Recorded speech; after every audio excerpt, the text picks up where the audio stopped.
Why not? Just take it all.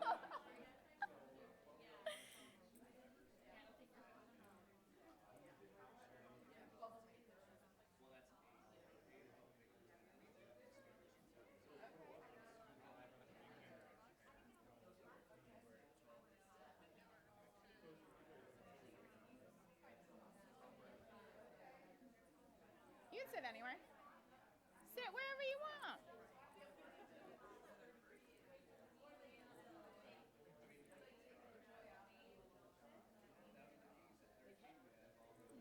Love it.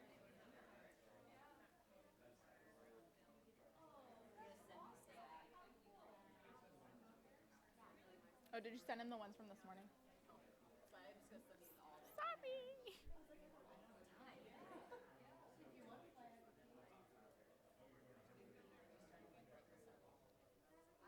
I'm waiting for him. Yeah, go ahead.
Love it.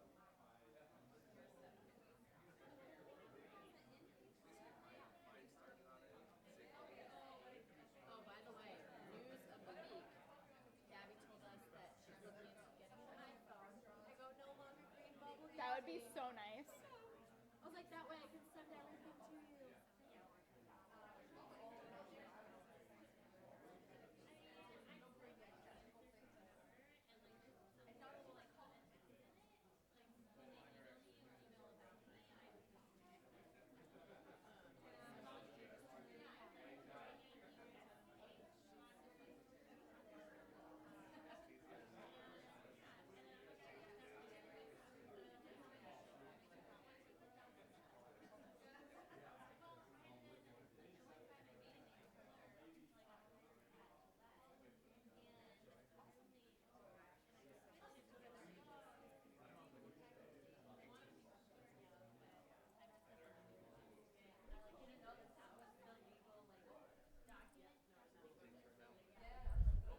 You're good. I just didn't want to interrupt you guys.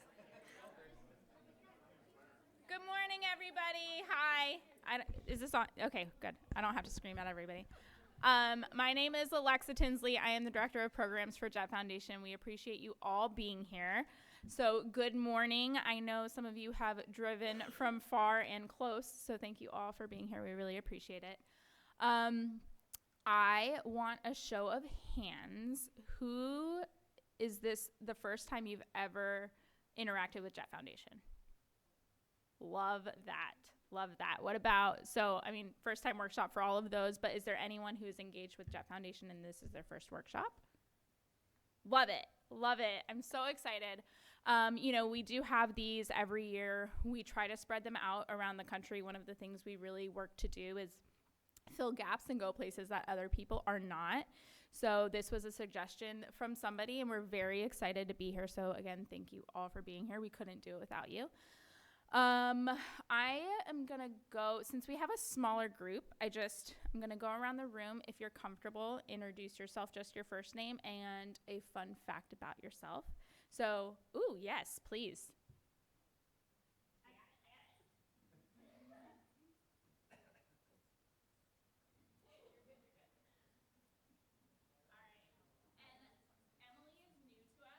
We're going to indoctrinate her, and she's going to be first.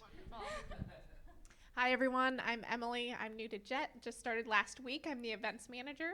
I live in Georgia and I have a daughter that's 11 months old. That's my fun fact. Who would like to go next? You want to just hand it to that table?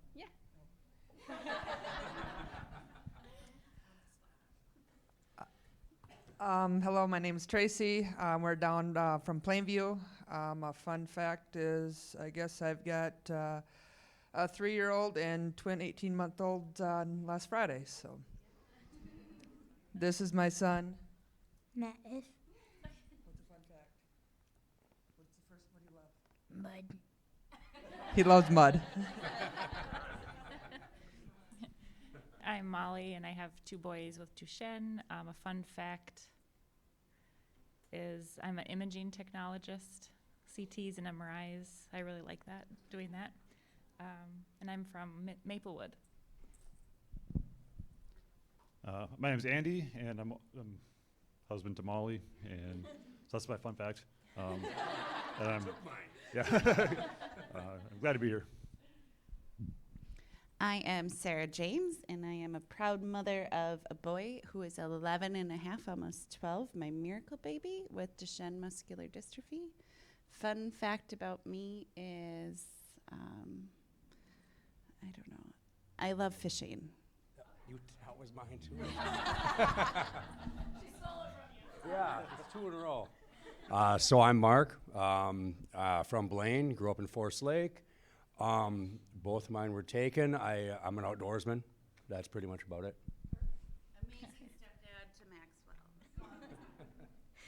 I'm Laura. I'm born and raised in River Falls. My son will be 7 next week. And fun fact, I like kayaking.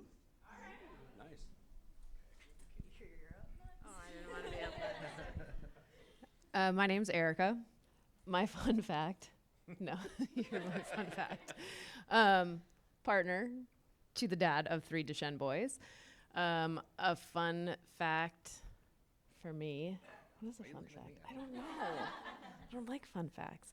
I live in Maple Grove, and he lives in Wisconsin. That's a fun fact. Let her have it. What do you have it today? God, he's on the spot today. I'm Seamus, as she said, father of 3 with Duchenne, 8, 10, and 12. And I am trying to start up a diving in Duchenne so I can teach kids with Duchenne how to go scuba diving if they want. Morning, everyone. I'm Jamie. I'm a neuromuscular specialist, so that's my role here. Fun fact about me is that despite my short stature, I was able to participate on our college rowing team. That was kind of fun. My name's Emily. I'm an OT, a part of our neuromuscular clinic at Gillette Children's. A fun fact, I'm obsessed with my really large golden doodle. So, yeah. His name is Bentley. Hi, I'm Megan. I'm the physical therapist at Gillette Children's. I know some people around this room. My fun fact is that I'm a pretty diehard Minnesota Vikings fan. Hi, I'm Lauren. I'm a pediatric endocrinologist working at Gillette in the University of Minnesota. My fun fact is that I actually put a new bike together this morning, so we'll see if it will actually work. I'll let you go. No, go ahead. You gotta introduce yourself. Okay, I was going to go at the end before the pharma people, but all right, so my name's Rob Halter. I'm a pharmacist with Santhera Pharmaceuticals. You'll get a presentation from me a little bit later today, but my fun fact, I love the scuba diving thing. I'm a big scuba diver, and I love scuba diving with sharks.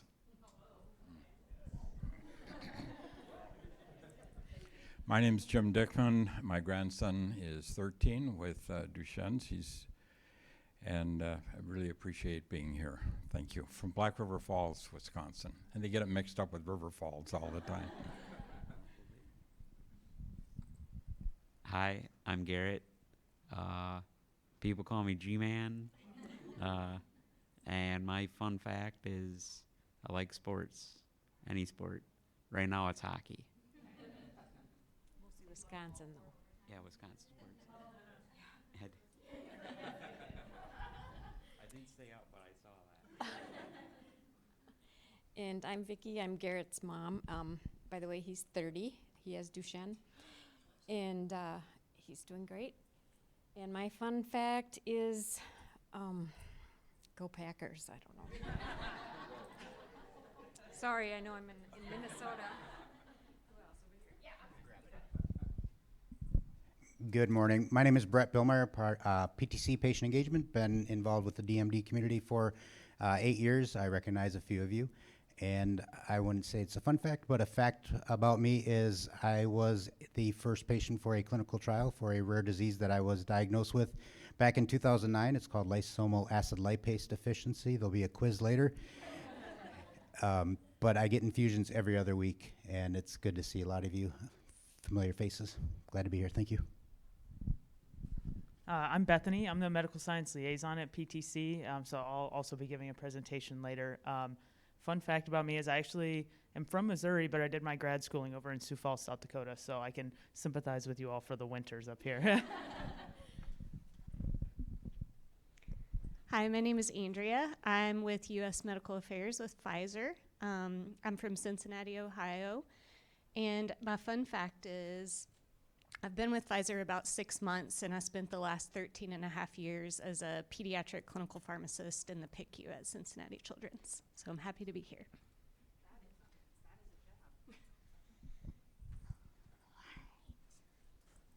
Oh, and my fun fact, I have a 5-month-old with me that you'll see later. There's my fun fact. Hi everyone, Nicole Lamarca. I'm with Sarepta Therapeutics with Patient and Government Affairs. I'm from New Jersey. I'm a pediatric nurse practitioner by training, so spent about 15 years in peds neuromuscular at Columbia University.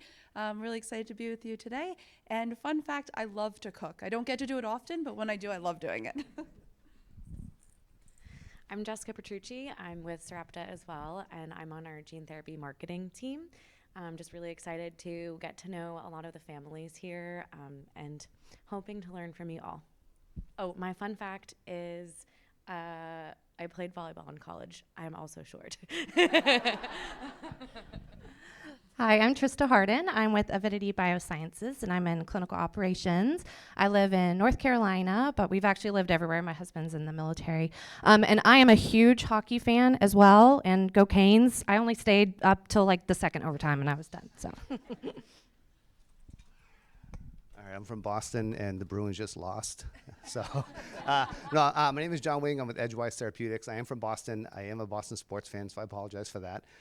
My fun fact is I'll be running the Falmouth Road Race with the Jett team. So that's on Cape Cod in August. It's a pretty famous race, so Google it. It's a beautiful course along the water with lighthouses and stuff. So root for the Jett team. Thank you.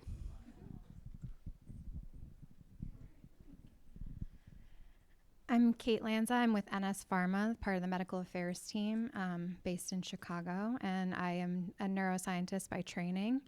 And my fun fact is that this is actually my first time in Minneapolis, so excited to be here.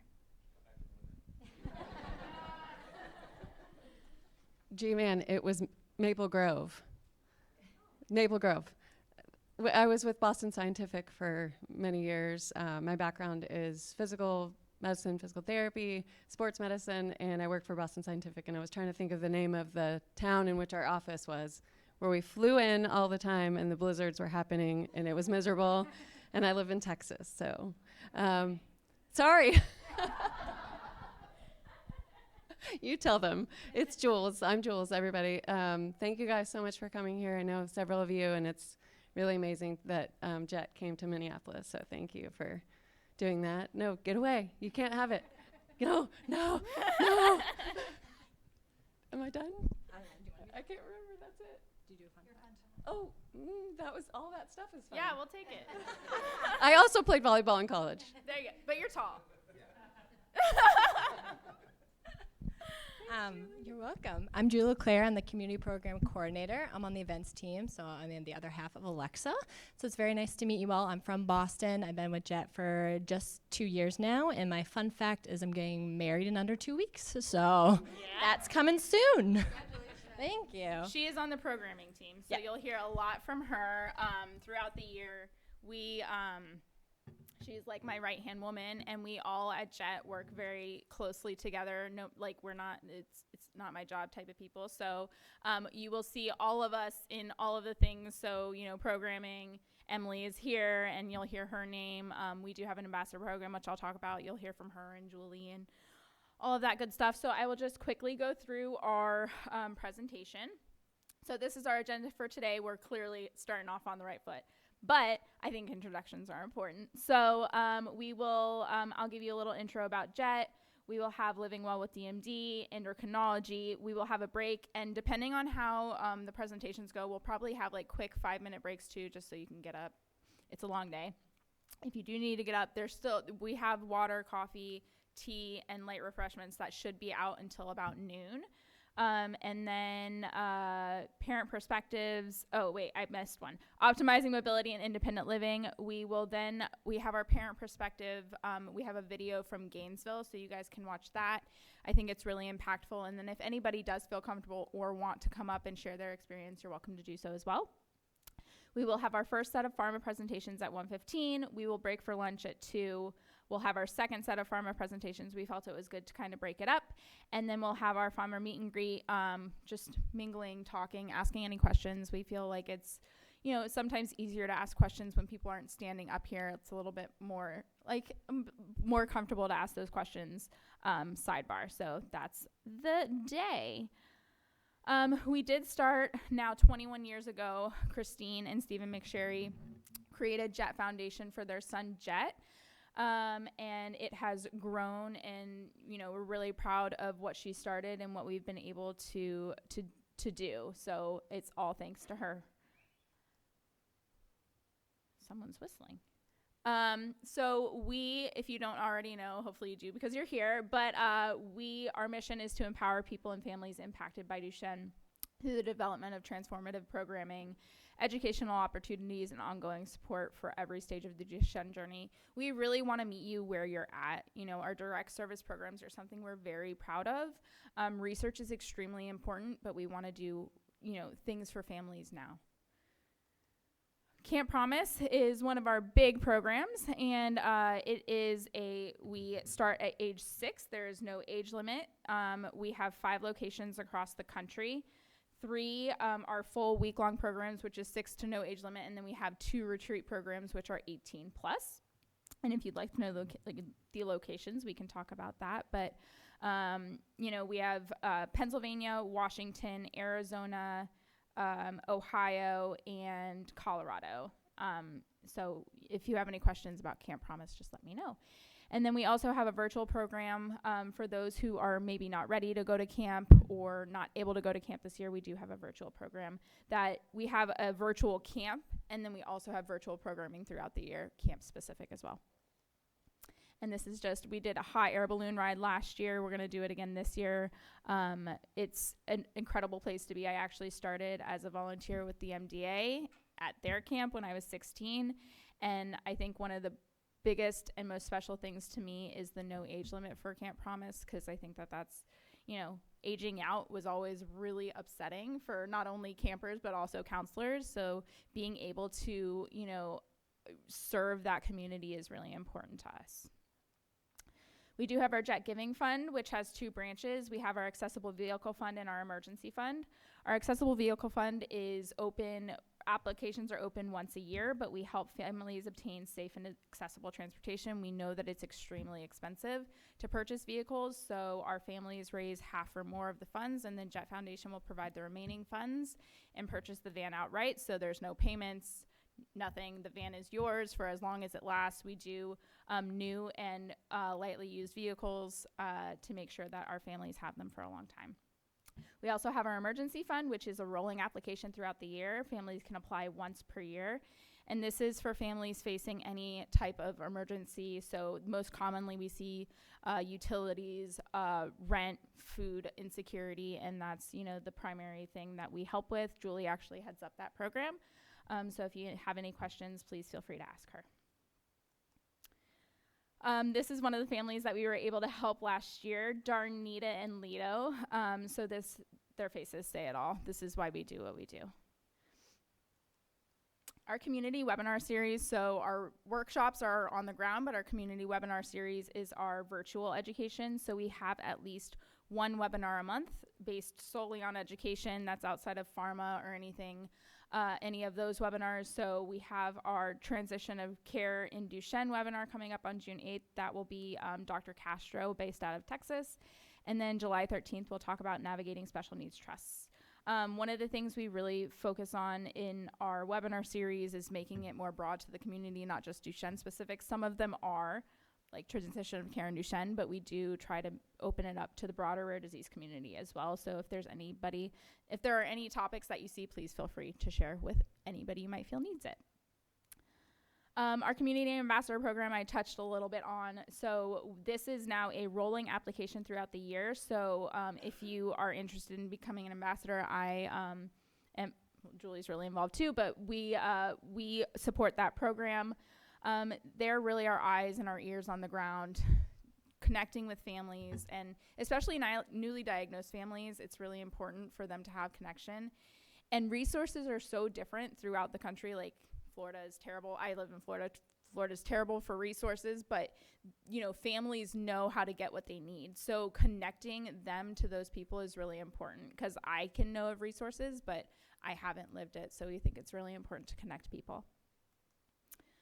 We do have our family support groups, which we are looking at expanding, but right now we have primarily our Porch Night program, which is for moms helping build stronger support systems and foster relationships across the country. So we have these virtually, but every other Monday, and we talk about, everything. There are topics involved at this time, but, there is room for just coming there for what you need at that time.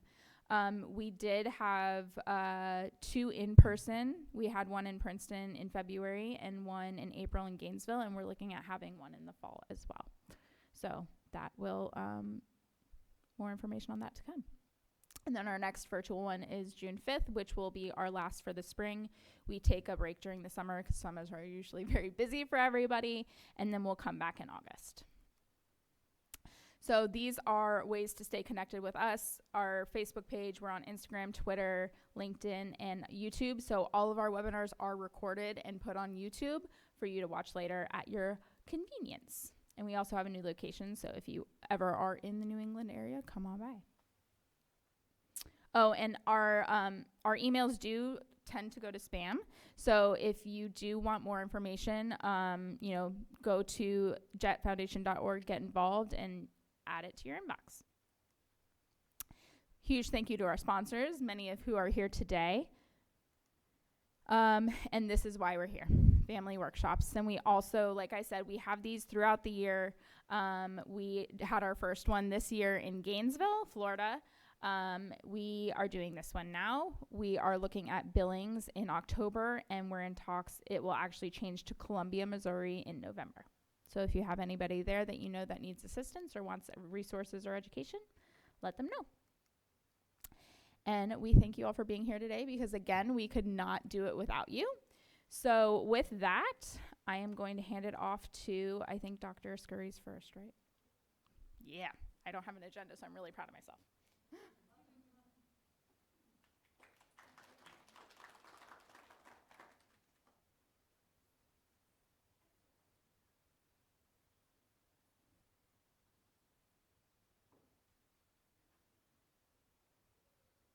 Okay. Is this mic live or no? Yes, okay, great. Okay, everybody. I sort of struggled a little bit, like living well with Duchenne. What does that mean, right? But I really wanted to focus my presentation in particular, and I think our whole Gillette team that's kind of been our goal for today's theme is to sort of say, like, how can we optimize life despite what we know is unfortunately a kind of a crummy disease. In case you didn't hear me before, I'm a neuromuscular specialist at Gillette Children's. I work with Dr. Randy Richardson. In case you're familiar with him, we're a good tag team. I am going to I have a few disclosures that I should share. The first one is that I was paid by Sarepta Therapeutics for participating in an advisory board regarding gene therapy last year. I do receive research support through Cure SMA, and I'm also a co-PI along with Dr. Richardson on a Scholar Rock funded trial. And then I'm currently getting things set up with Avidity for the Explore 44 trial. And then I'm also going to be throughout the talk today talking about a few not yet approved, so investigational compounds, as well as non-FDA, so kind of like off-label uses. So if you have questions about that, please just raise your hand, interrupt me. I want this to be, more participatory as opposed to me just chatting at you. So today what we're going to do, I'm going to do a super brief review of Duchenne. I know you guys know it's like the back of your hand, but I'm going to use that as a launching pad to kind of talk about some of the therapies that are already FDA approved and then some that are in the works in the research pipeline. So I think it's important to kind of understand the biology so we can understand how the treatments are aimed to work. We're going to talk about medical advancements both in terms of, again, medications, treatments, that sort of thing, as well as our kind of non-pharmacologic interventions that we've done to sort of change how this disease works. And then we're going to spend the last half of the presentation talking about kind of one of my passions, which is caring for the whole patient, the whole family together, not just focusing on muscles, which can be sometimes the default, I think, with Duchenne. So we're going to talk about that. Any questions so far? Okay, good. All right, so I promise I won't nerd out too much, but I really love muscle, so just bear with me. Okay, so this is our muscle when we break it down. Right, there's we have the big fascicles, and then we go down into the muscle fibers, the myofibrils, and then we really blow it up. This is a subcellular level. Down here at the bottom is this a laser? Yes, but of course it's not going to show up there. Anyways, dystrophin is going to be highlighted in yellow, okay? That's, of course, our big protein that we are all here for today. As you can see, dystrophin interacts with a couple of the membrane-spanning proteins that aren't labeled here, but are going to be labeled in the next one. And so what we think is really important is that it helps to provide membrane stability. So while dystrophin doesn't contract, right, it's not leading to that contractile apparatus of the muscle fibers, it's really important so that as the muscle tissue itself is dynamic, it's moving, right? Unlike most other tissues in our body, it's helping to provide stability to the muscle membrane so that you're not having ripping. Okay, you've probably all seen this. This is the kind of schematic code of what the DMD, the dystrophin gene, looks like, broken up into its different exons, numbers 1 to 79. Just in case, to again make sure as a launching pad for our therapeutic kind of talk in a little bit here, you notice how there's different appearances of the different exons, right? Some kind of carrot in, some are pushing out, some are squares or rectangles, I guess. And so that is sort of like the puzzle piece that has to add together for the full dystrophin protein to be translated and expressed, okay? So what happens when we have a problem? Again, the vast majority of our patients have deletions, with duplications being the next common. This is going to represent here a deletion of exon 50. If we try to match up now 49 up to 51, they don't match up, and so we get this stoppage point. And then basically the protein will, it's going along, reading, get to this deletion. It doesn't know how to add 51 onto 49, right? And so then it just, not only does it stop, it actually, because it doesn't have the really important ending information at the, kind of the end of the protein, kind of the 78, 79 region, there's no end. There's a start, there's a middle, and then there's no end. And so more often than not, the protein just sort of degrades, okay?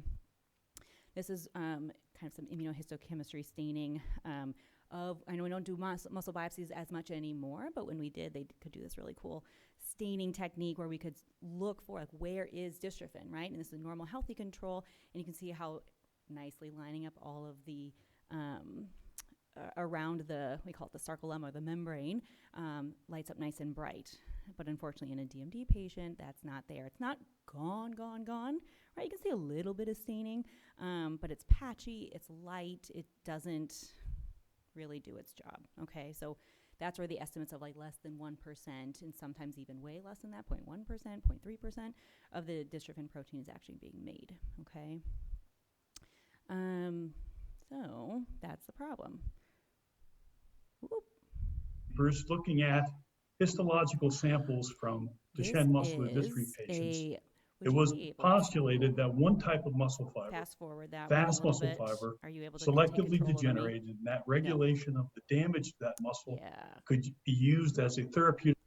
We're going to skip that. I'm going to, because you're going to see that video in better form later from Edgewise, there's a really, really cool video that I will just highlight, kind of going back to why dystrophin is important, going back to the membrane stability. They have this really neat video where they show on one side kind of a healthy typical muscle that's being contracted in a research experiment, and then a Duchenne model muscle that's being contracted in a research experiment. And it shows that as the muscle, they both start looking the same, but as the muscle is being contracted, the healthy muscle can kind of do that contraction no problem. The Duchenne muscle, unfortunately, it can contract, but you can start to see evidence of damage. Okay, and that gets down to the membrane instability in the Duchenne model. Okay, so again, I'm trying to help my patients understand that dystrophin doesn't mean that you can't contract your muscle strongly. It's the like at what cost, right? If we're having contraction-induced damage, that's the problem. So I'm going to skip that because you're going to see the video later, I am told. So we'll just move along. Healthy muscle here under, again, this is a biopsy where they stained it with something called H&E. It makes it look nice and pretty and pink. This is kind of normal muscle. I kind of describe it as like honeycombing of the different cells, and they're all kind of packing nicely together. Looks really nice. You can see the little purple circles or little elongated ellipses kind of around the edge of the muscle, but they're not in the muscle. That's what muscle should be looking like. This is unfortunately dystrophic muscle. So this is from a kind of, I think this is a 5-year-old DMD patient. The muscles, instead of being nice and honeycombed with straight edges, are unfortunately too round. You can see that there's scar tissue kind of working its way in between the different fascicles. And then over time, again, as that membrane instability is happening, cells are being destroyed. There are some kind of down here in the bottom corner. I don't think it shows up. It shows up down here, but not on the screen. That's okay. Right.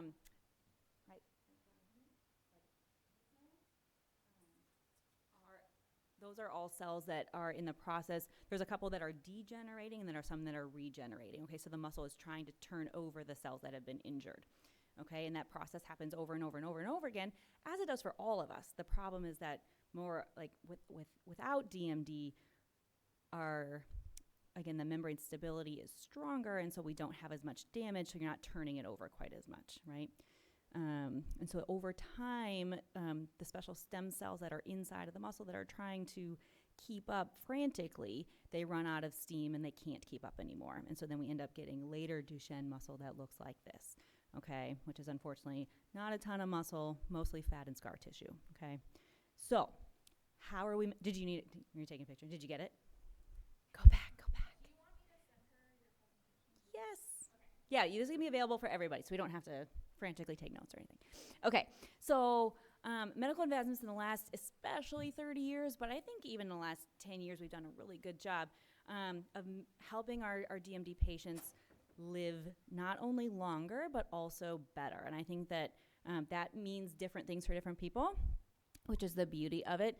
But I think a lot of us would agree that number of days isn't necessarily the most important thing. We want good quality days too, right?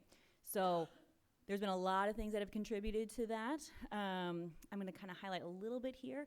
I think a huge role has been the creation of multidisciplinary clinics, where we're seeing experts not only in neurology and not only in cardiology and endocrine and pulmonary, right? But we're seeing people who are specially trained in neuromuscular aspects of those subspecialties, right? Because it turns out that there's a lot that goes into this. And if you can see someone who sees a lot of Duchenne, that makes a big difference in the care you receive as opposed to someone who just sees some neuromuscular disease, but mostly, like in the pulmonary world, like mostly asthma, but then, you know what I mean? Like you want to see someone who does a lot of dystrophy work. So cardiology, what you're going to see kind of highlighted here is the idea that we're going to get patients hooked up with these specialists before they're having problems, right? The referrals and getting established before we're having issues so that we can be more proactive as opposed to reactive. So in the cardiology world, that means we've started doing non-invasive screening images. So whether that's echo, cardiogram, or cardiac MRI, before there's issues that we're monitoring every couple of years for all of those things. Having a discussion with a cardiologist about starting prophylactically on medications to help keep this heart nice and strong. In the pulmonary world, again, that's using PFTs before we're having problems, so that we're as soon as there's a change, we can be on top of it. Sleep studies, right, being aggressive with our screenings, and then using equipment when necessary. And that age and function changes at which we're initiating some of those therapies like BiPAP or cough assist, right, are kind of moving lower and lower. So we're trying to get those things worked in sooner. Orthopedics and the, spine surgeries and hip surgeries where necessary, right, having them involved in our multidisciplinary care is really important, as is GI and nutrition. You're going to hear from the endocrine and rehab and therapies teams today, so I'm not going to go into, I don't want to steal their thunder. As you know, corticosteroids have played a huge role since the late 80s, early 90s in the treatment of Duchenne. Not all of our patients choose to pursue this. Many do, but we definitely bring it up as an option. It's still technically considered a gold standard therapy for our patients.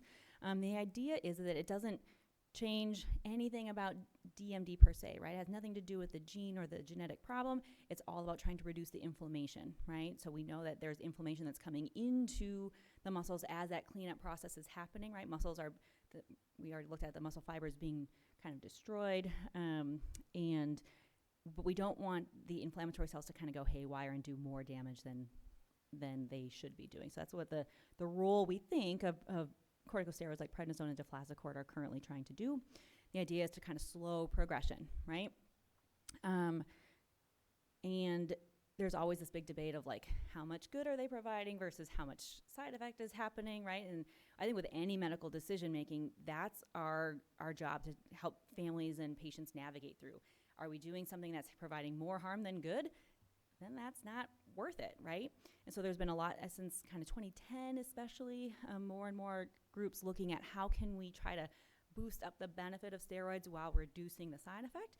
That's where, Gillette, Dr. Richardson and I are both a little bit biased towards weekend dosing of steroids to try to minimize some of the side effect. The hard part is that it's been studied, but the data on it is much less. So we have to kind of counsel our families. If we're going to do that, it's a possibility we're missing out on some of the benefit as opposed to daily steroids, right? So we have to have those discussions. What's what? There are some groups that do 10 days on, 10 days off. That has been shown to not be probably quite as effective compared to other regimens. And so we just have to have those discussions with families, right? And like I said, I have some families who just straight up decide to decline steroids, and that's perfectly fine too, as long as that we're able to have those discussions. Exon skipping you're going to hear more about, I'm pretty sure. But just a quick primer, the thing about exon skipping is that it's not for everyone, unfortunately, unlike steroids, right? Exon skipping only helps certain genetic changes. And basically the idea is it's an RNA synthetic molecule that can kind of go in. I have a picture of this in a little bit, and I think pictures are easier to understand. And it basically makes a deletion a little bit bigger, but so that those puzzle pieces can line up. Instead of, remember, 49 in my example couldn't match up with 51, with 51. If we would have skipped 51, we could maybe put them back together, okay, to get a better protein, okay? There are currently 4 FDA-approved exon skippers on the market that I have listed on the bottom to skip exons 45, 51, and 53. Okay, 2 different products for 53. But this is what this sort of looks like. So this is, in this example, you can see how exon 43 is missed. And so the protein is being denoted by the little blue balls at the bottom, making protein. All of a sudden with a deletion it stops, and then they can't connect, right? So what an exon skipper does is it basically allows for, in kind of this purplish pink, going over the next exon so that they can put, in this example, 42 connecting with 45, right? And then you get more protein. Is it a perfect protein? No. Is it better than nothing? Probably, right? Lots and lots and lots of press out with gene therapy, especially with the upcoming decision from the FDA anticipated next week. So this is straight up stolen from Sarepta, as was the last slide. So you guys can find that on the website as well. This is their kind of like, here's what gene therapy 101 is, right? The idea is they're taking kind of this viral vector, think of it as like a delivery truck, right? Packaged inside with a transgene, which in this case would be a product that would help give instruction manual for making a product like dystrophin, smaller than dystrophin because it can't fit in the delivery truck, but then also packaged with something called a promoter, which is sort of, I think of it as like a read me, kind of like a, yep, you need to express this. Otherwise, if you just send in that delivery truck to the cell without a promoter, there's nothing that is going to guarantee that genetic product is going to actually be expressed, okay? So with this investigational SRP 9001, which is one that the FDA is currently taking under consideration, these are the different promoter, the vector, and the transgene that are being put into that product. So we gotta go forward. Are we stuck? Go.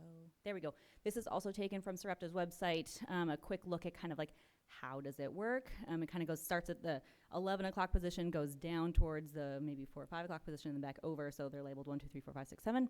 The vector with the transgene kind of is delivered into the body through an IV. That allows for the vector to enter into the cell and ultimately into the nucleus. You can see how that vector kind of breaks apart, leaving the transgene there ready to go.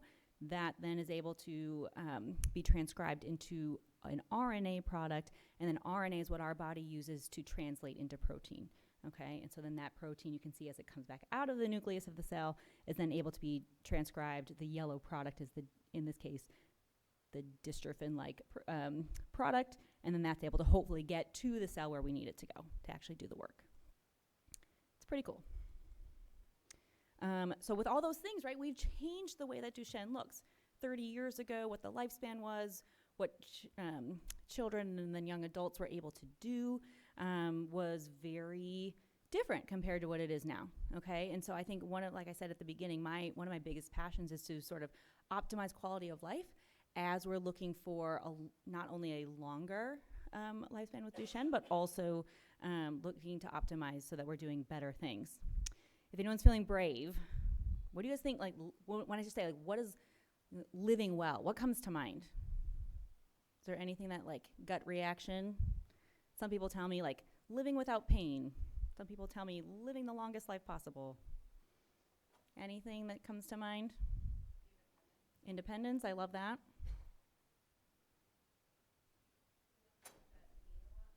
I love that.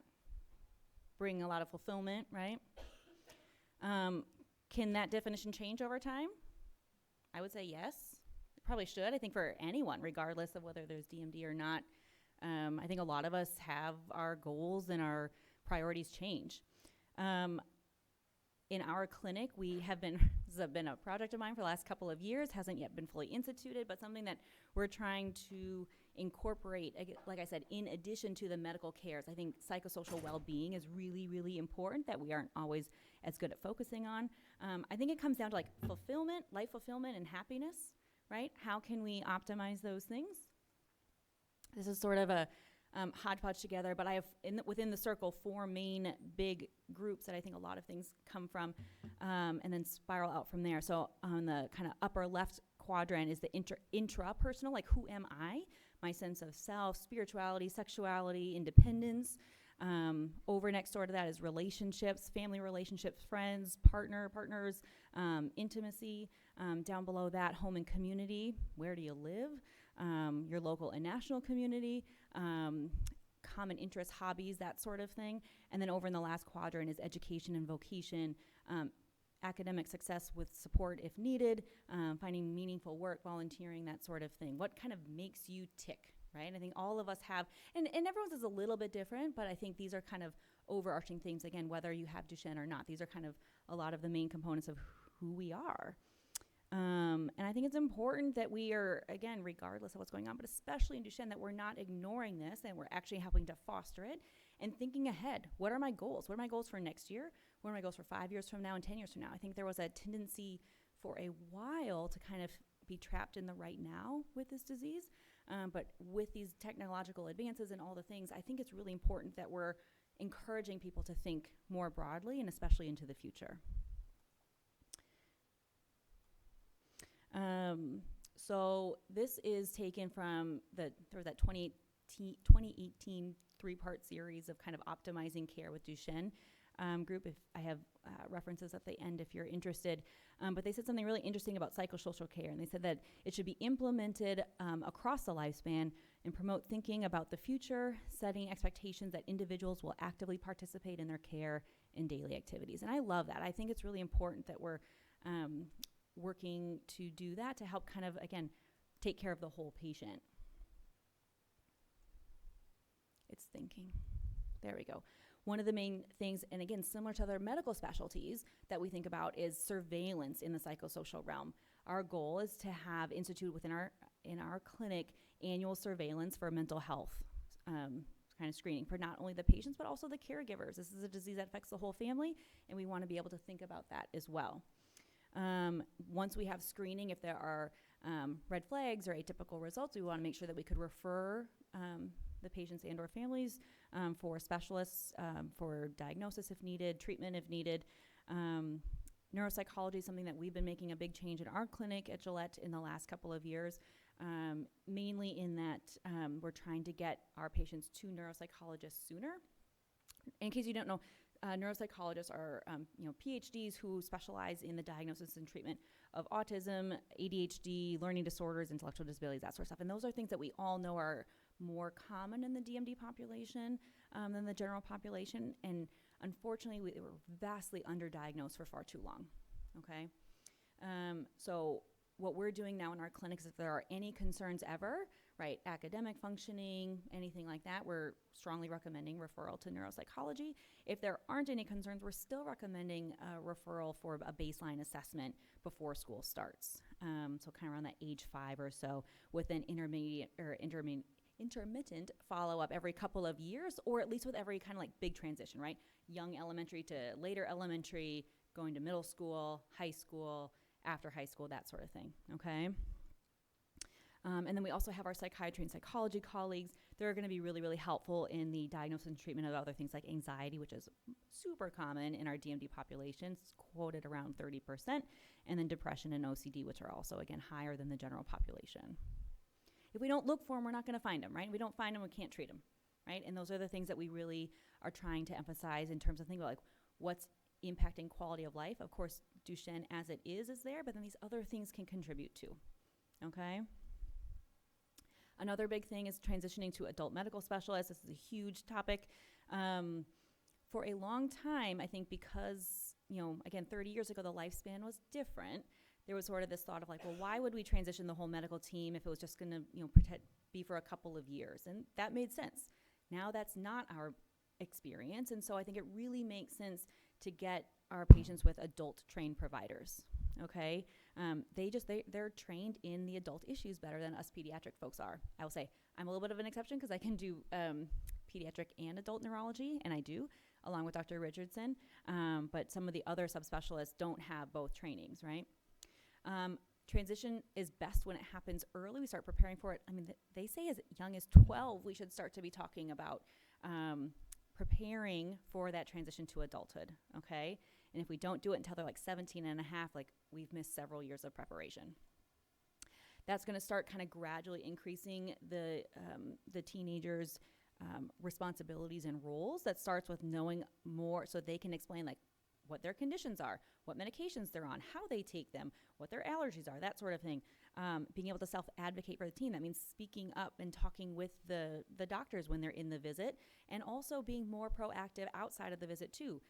There are many clinics have the availability for like a teenage view of their portal, like an online healthcare portal. We strongly encourage teenagers to be able to be active in that. That way they can be, again, taking ownership of their own healthcare, which is really, really important, and having access to the providers as well.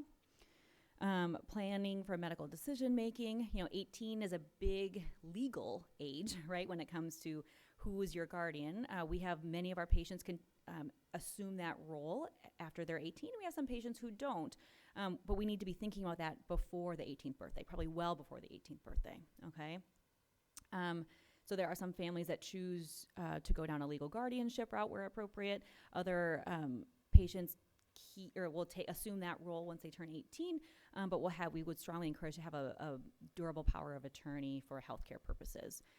That's for everybody, right? We should all do that, but it's especially important in our group here who may have unexpected health issues that come up in a young age.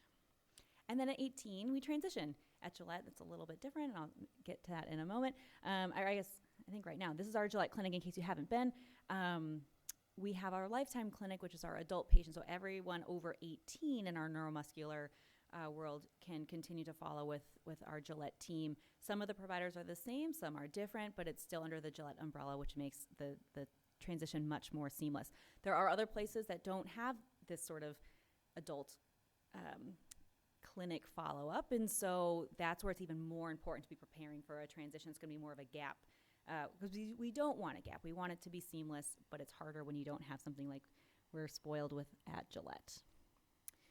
And then finally, I think the goals of care should always be in the, back of the mind, sometimes more prevalent, sometimes more taking a back seat. But I think it's really important to be thinking about things. What are my priorities? What are the things that no matter what I want to optimize and increase? What are the things that I want to avoid?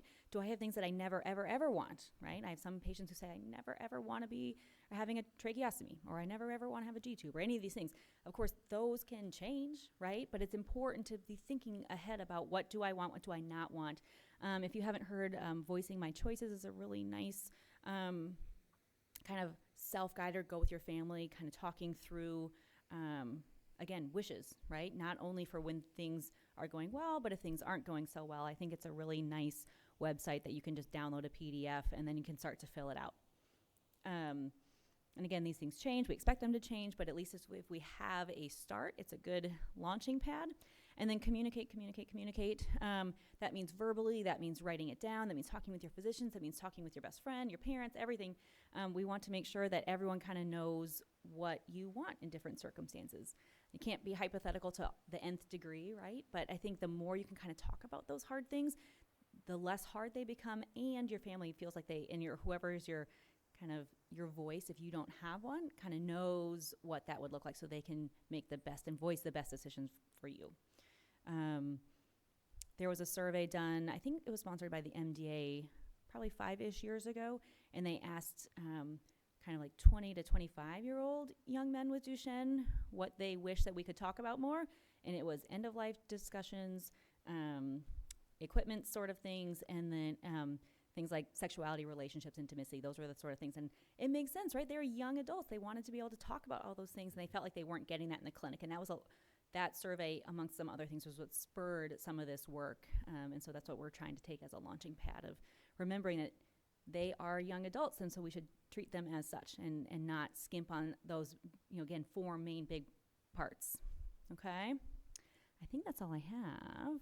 Those are my references. Again, I'm happy to send these out if anyone wants them for pictures or whatever. None of it is super exciting, but if you want it, it's all yours. And I'm going to end it there. Thanks, guys.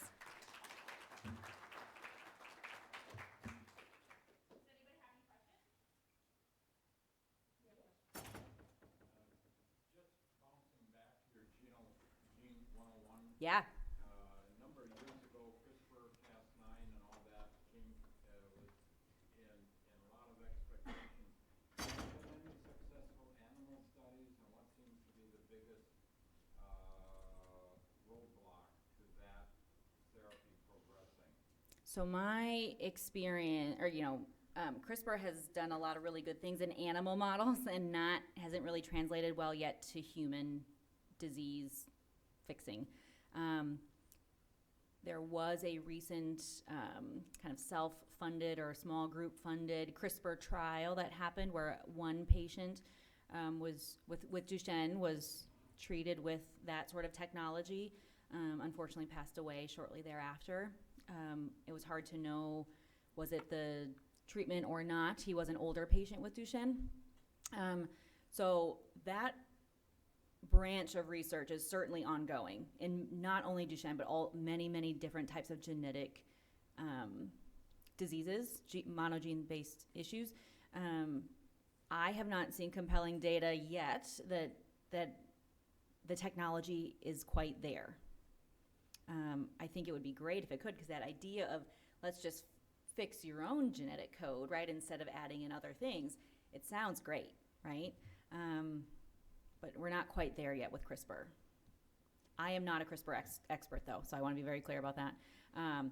The other one that I had mentioned, kind of the, kind of our current other avenue of gene therapy is going at it a different way. Instead of fixing your own, kind of cutting out the bad part and trying to put in a better copy of the instruction manual for the DMD gene, the idea of like, well, let's just add it in a different way, right, through that viral vector technology.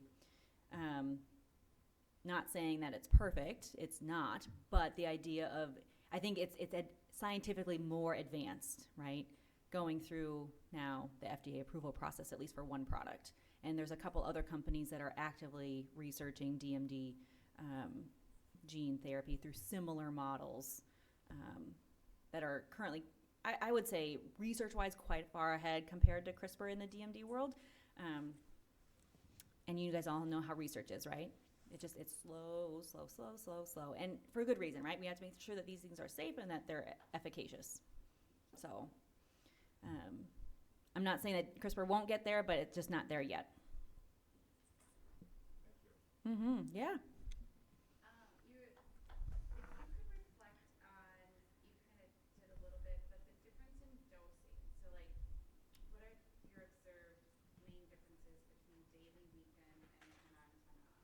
So I've never prescribed 10 on, 10 off, but from what I've seen in the literature, at least with one decently recent publication, is where the 10 on, 10 off is still the same as daily dosing, but just 10 on, 10 off, right? So it's either, if it's prednisone, 0.75 mg per kg per day, daily, and then 10 on, 10 off would be that same thing, and you just miss. So it's kind of like you get half the doses, right? If you average it over a month, it's half. And then for deflazacort, it'd be 0.9 per kilo per day, right? For weekend dosing, there was a 2010 paper where they showed non-inferiority of prednisone, meaning it didn't seem like it worked less for prednisone weekend dosing when they did 5 mg per kg per day, just Saturdays and Sundays. So if you average over the weekend, it's 10 per kilo. So it's a pretty big dose, right? Average over the weekend, you're getting, or if you do it that whole same dose over the week, over a 7-day period, it's actually more than what kids were getting in a daily dose. But the idea is that you're kind of making it up by they're getting kind of slammed on the weekends and then none during the week. Some of the ideas behind it are then you're not, Dr. Yauch will contribute, I'm sure, whether or not, so the idea is that you wouldn't be suppressing your own adrenal glands, right? Because you're only just getting kind of slammed on the weekends and then none through the week, and so then you could still make your own steroids. But the honest answer is we just don't know a ton, right? A lot of us have taken that was a Ann Connolly led paper down from UT Southwestern. We have sort of taken that as a launching pad. I will say I have had some kids where we start there as a higher dose on the weekends, and if it's not tolerated, we kind of slowly back down to see if we can get them to a spot where they're able to tolerate it, aiming to never go lower than what they would have gotten over a 7-day period, right? So we kind of sum up what the kids, based on their current weight, should get over on a daily basis, right? And divide that by 7, and we would never want to go lower than that. It's shooting in the dark, I'll be honest with you, right? What we do see is we tend to see less weight gain. We tend to see less problems with some of the blood pressure, risk for diabetes, that sort of thing. I'll be honest with you, a lot of the parents will tell me the weekends are tough because they're really heavy on the steroids. So it works for some families, it doesn't work for some families, but the science is lacking. Max is on weekend, and we just hit that max with the deflazacort. Mm-hmm. It's I don't know the milligrams, but it's 4 and 3. Yep. Anyways, it's been huge difference for him.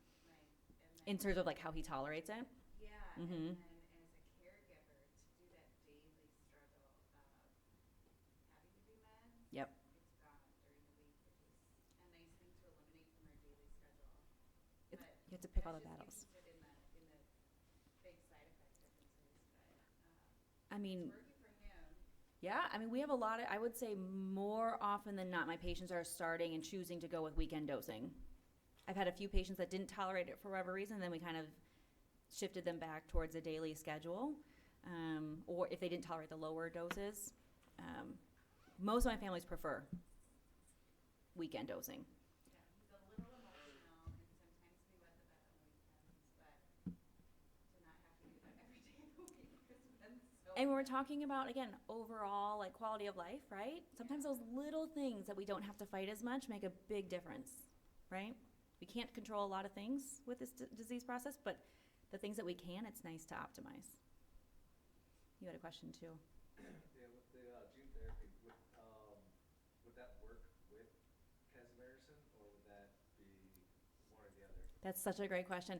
In theory, they should not interact, right? So we've been sort of asking, I've been like asking the gene company or the companies, right, to say like, can you study this, right? Because we're going to be fighting against insurance companies, right? If they're going to say like, yep, we approve you to have this one-time infusion, you know, it's going to cost a lot of money, right? They're looking at it from a financial decision that they wouldn't have to pay the monthly, right, cost of those infusions. I think the more we can layer in, the better, right? If you're tackling a big problem through this angle and this angle and this angle, right? I think that's probably the best go at it. We've seen in SMA where gene therapy is already existing for babies under the age of 2, where if they're doing great, then we just let them be. But if they're doing not as great as we'd expect, start to fall off on their milestone rates, et cetera, then we'll add in some of the other therapies that are also on the market. And when we can get it approved, they seem to do better, right? So it's not exactly an apples to apples analogy, but similar, right? Tackling the same problem from different aspects. I would love it if we can do both, but insurance is going to be fun on that one. On all of them, yeah. Okay. I know I already ran over time. I want to be respectful. Thanks for the questions. I'll be around all day, so feel free to grab me lunch or whatever. We can chat. Okay? Thanks, guys. Awesome. And now we will have, yep. No, you're good. Come on up.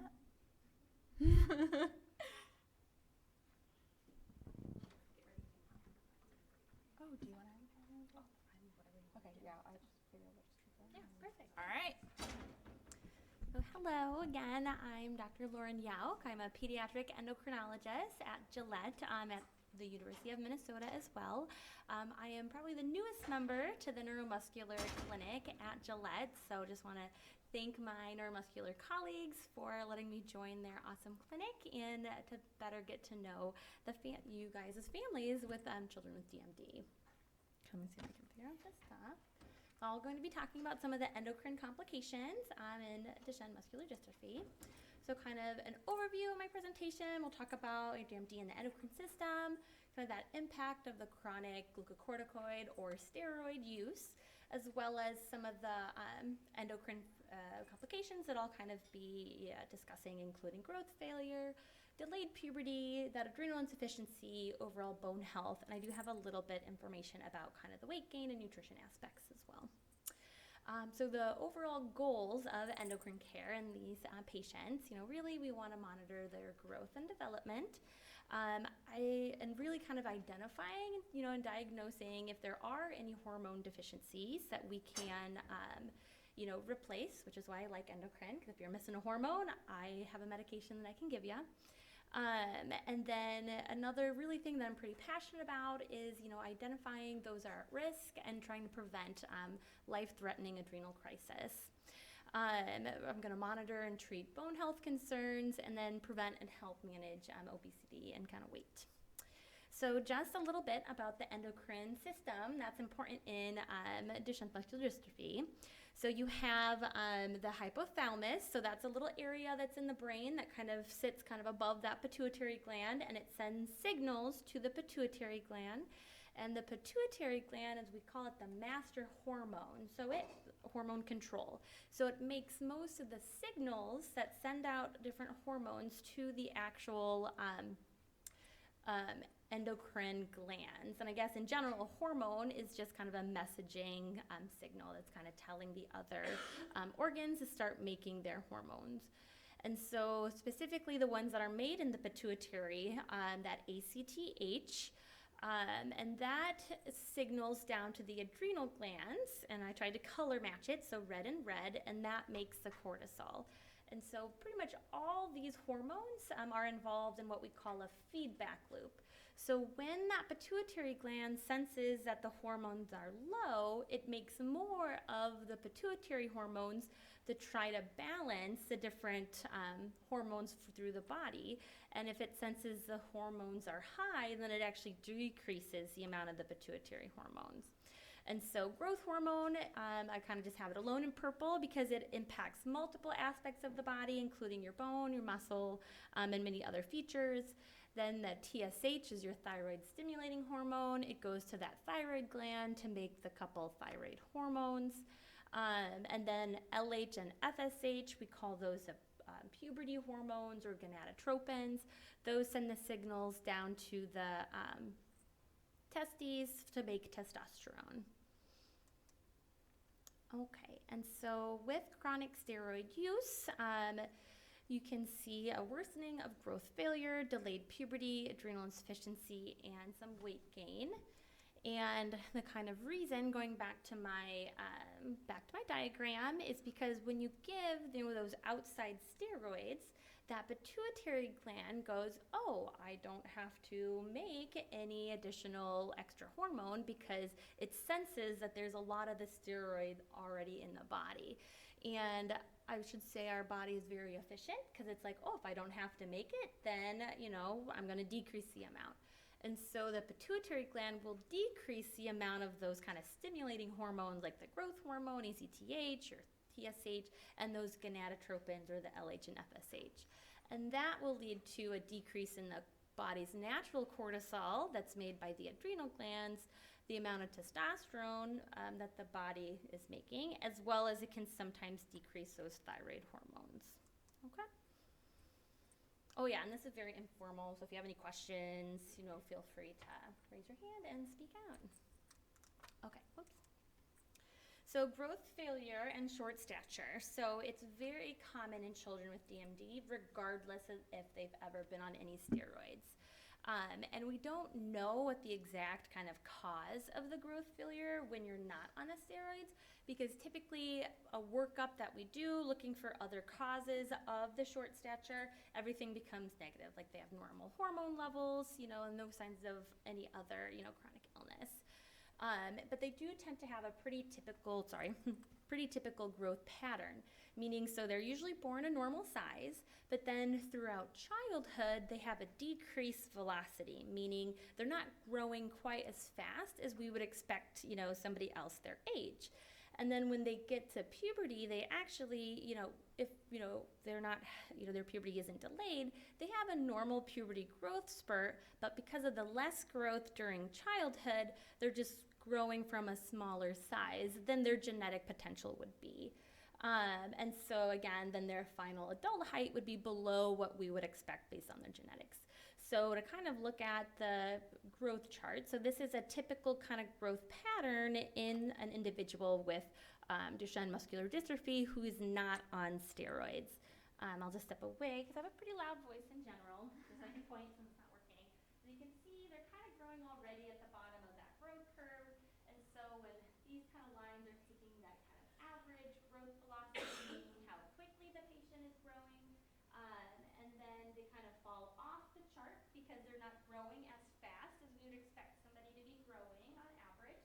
But then they do end up having an increase in their growth velocity around, and this would represent that puberty growth spurt. But then they end up being shorter than what we'd expect them to be. And that's what this mark right here is called the mid-parental height. And it's it's an estimation of the genetic potential. I have a quick question. Did that represent steroid or non-steroid? Nope, this is a this chart is a non-steroid use. And then, so talking about the steroids, so sorry, I left the glucocorticoids, that's the fancy word for steroids. So we do know that the steroids do make that growth failure worse. And when they're looking at some of the steroids, no matter which one they use, it still has the same impact on growth with the same dosing regimen. And I'll kind of talk about that in a second. That's right next. So because they have shown that the dosing regimen can play a role in the growth, and what they've seen, because there's not a whole lot of literature out there, but from what they know is that weekend-only dosing does seem to have a better impact on their growth, meaning it does tend to decrease some of the detriments of the daily steroids on their growth. So this is an example of somebody on chronic daily steroids. So as you can see, you can probably pick or guess about what age they started on steroids, because you can see a pretty, kind of growing along their curve, maybe kind of drifting a little bit down, which is common, in children not on the steroids. And then you have a bit of a weight gain, but then also just a really flattening out on their growth curve, meaning how much they grow each year really decreases. And again, that has to do with the steroids impacting that pituitary gland and actually decreasing the amount of growth hormone that it's making, is what they theorize. And so my general recommendations is that we do want to keep a close eye on the growth. And I like to get those measurements about every 6 months until puberty is finished. And I like to use a variety of measurements because as children go from, ambulatory to non-ambulatory and having other muscular concerns like contractions, their actual length may not be as good of a measure of their growth. And so what I tend to do, I like to get even from when they're still ambulatory, just so we can compare, some standing heights, some laying down lengths, as well as the arm spans, just so we can have some good measurements going on.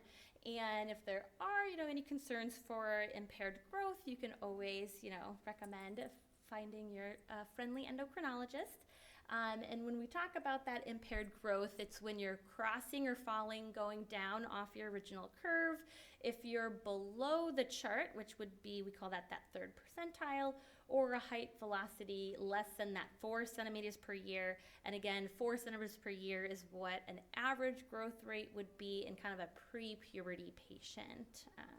And really the goal is to identify if there is any treatable cause of growth failure, because we may not be able to treat all the causes, but just making sure there's nothing that we could help. Okay, and so with the next kind of topic is delayed puberty development. And so it's most often seen in patients who are on the chronic steroid use. And when they're looking at there's a little bit, the studies have been a little bit mixed as to exactly the percentage of patients that have it, up to from 50%, in one study 100% of their population had delayed puberty. So we know it's very common. And there's just not a lot of literature, and you'll see this is a common thread with the endocrine concerns about looking at the varying dosing regimens. In theory, because we have seen that it does decrease the impact of growth, that a weekend-only regimen may allow that pituitary function to kind of not be as suppressed, allowing for the kind of natural progression into puberty, which is those gonadotropins, LH, FSH from that pituitary gland, to start stimulating the testicles to kind of start making that testosterone and go into puberty. And the reason it's really important and kind of going on with Dr. Eskuri is that, puberty is a very important, aspect in, a young, adolescent's life, and it can be very, impact their not only physical health, but also their psychosocial health as their peers, are going through puberty and they're not. And so kind of making sure we are measuring it and kind of closely monitoring, because there are things we can do to help it along. So this is just a little chart about kind of the typical puberty development. So really the first sign of puberty is something family members may not notice, but it's actually an increase in the testicle size based on the exposure from those pituitary hormones. Then you'll start getting some of that hair development. And then towards the end, especially in boys, of the puberty, so there's 5 stages of puberty, 1 being pre-puberty, 2 is early, 3 is the middle, 4 is like late middle, and then 5 is a full adult done with puberty. For that 4th stage is when you start having that peak growth. And then that's when you may start seeing some of the voice changes and facial hair, but I typically don't include that in my staging of puberty because every patient is different. I mean, my grown husband can never grow a beard, so I usually don't include that in my puberty staging. And so the typical pattern in patients with DMD is that they tend to start their puberty a little bit later, and it does tend to last a little bit longer. So they'll start having those signs just at a later age. So if we go back, kind of the first signs on average of starting to go through puberty is about age 12. Typical for boys with Duchenne, it's typically pushed back a little bit, maybe closer to 14 or 15, and it is variable. And so my overall recommendations is that, we start monitoring puberty development, around the age, 9. And the big kind of way that we help measure is we do a puberty exam. So looking in the underwear area and checking for testicular size, since that's the first sign of puberty. And so, just getting the patients, used to this is a standard, exam that we do is always a little bit challenging, but don't have to argue too much. And again, if there's any concerns to refer to endocrinology, because there is a treatment, so we can give supplemental testosterone if the patients are showing signs of delayed puberty. So typically we wait till around 14. So because when we define delayed puberty in the general population, it's if they have no signs of puberty, meaning that testicular enlargement, by the time they're 14. And something to kind of point out is that we're really looking at the testicular enlargement because some of the body hair and body odor may be caused by other hormones that kind of come from the adrenal glands that may kind of make you think that they're starting puberty. But if we don't see that testicular enlargement, then that tells us they're not getting enough of the testosterone to kind of really go through puberty. And again, it's good for your bone health, and it's, the psychosocial aspect of it. And so there's some literature that kind of suggests about even starting the testosterone a little bit earlier, more closer to the average age of boys going through puberty, thinking about it more at the age 12 or 13, just so they can kind of go through puberty at the same time as their peers. But right now the guidelines still recommend, starting it by age 14. And so the goal would be to try to trick the body into thinking that it's like, oh, I'm seeing that higher level of testosterone, so I'm going to make sure I'm starting puberty. And so we do what's called a priming. So we start with a small dose for a couple months and to see if that can jumpstart their own puberty to start. And kind of depends on the actual cause of the delayed puberty. A lot of times if they're still getting the daily steroids, then they may need the testosterone more long term. So after we have the couple months of the priming, we take a little break and retest the testosterone levels, see if they're progressing through puberty, to see if they may not need the additional testosterone more long term. But a lot of the times they will need it for at least a little while. And so how long you do it kind of varies, and it kind of just is individually kind of done. Okay, any questions about that? Perfect. Okay, kind of already talked. Benefits of the testosterone replacement, positive effects on bone mineral density. In general, so positive effects on muscle mass and strength in the general population. It typically may not have an impact with the muscle strength in the Duchenne's population. And then again, positive effects on the psyche.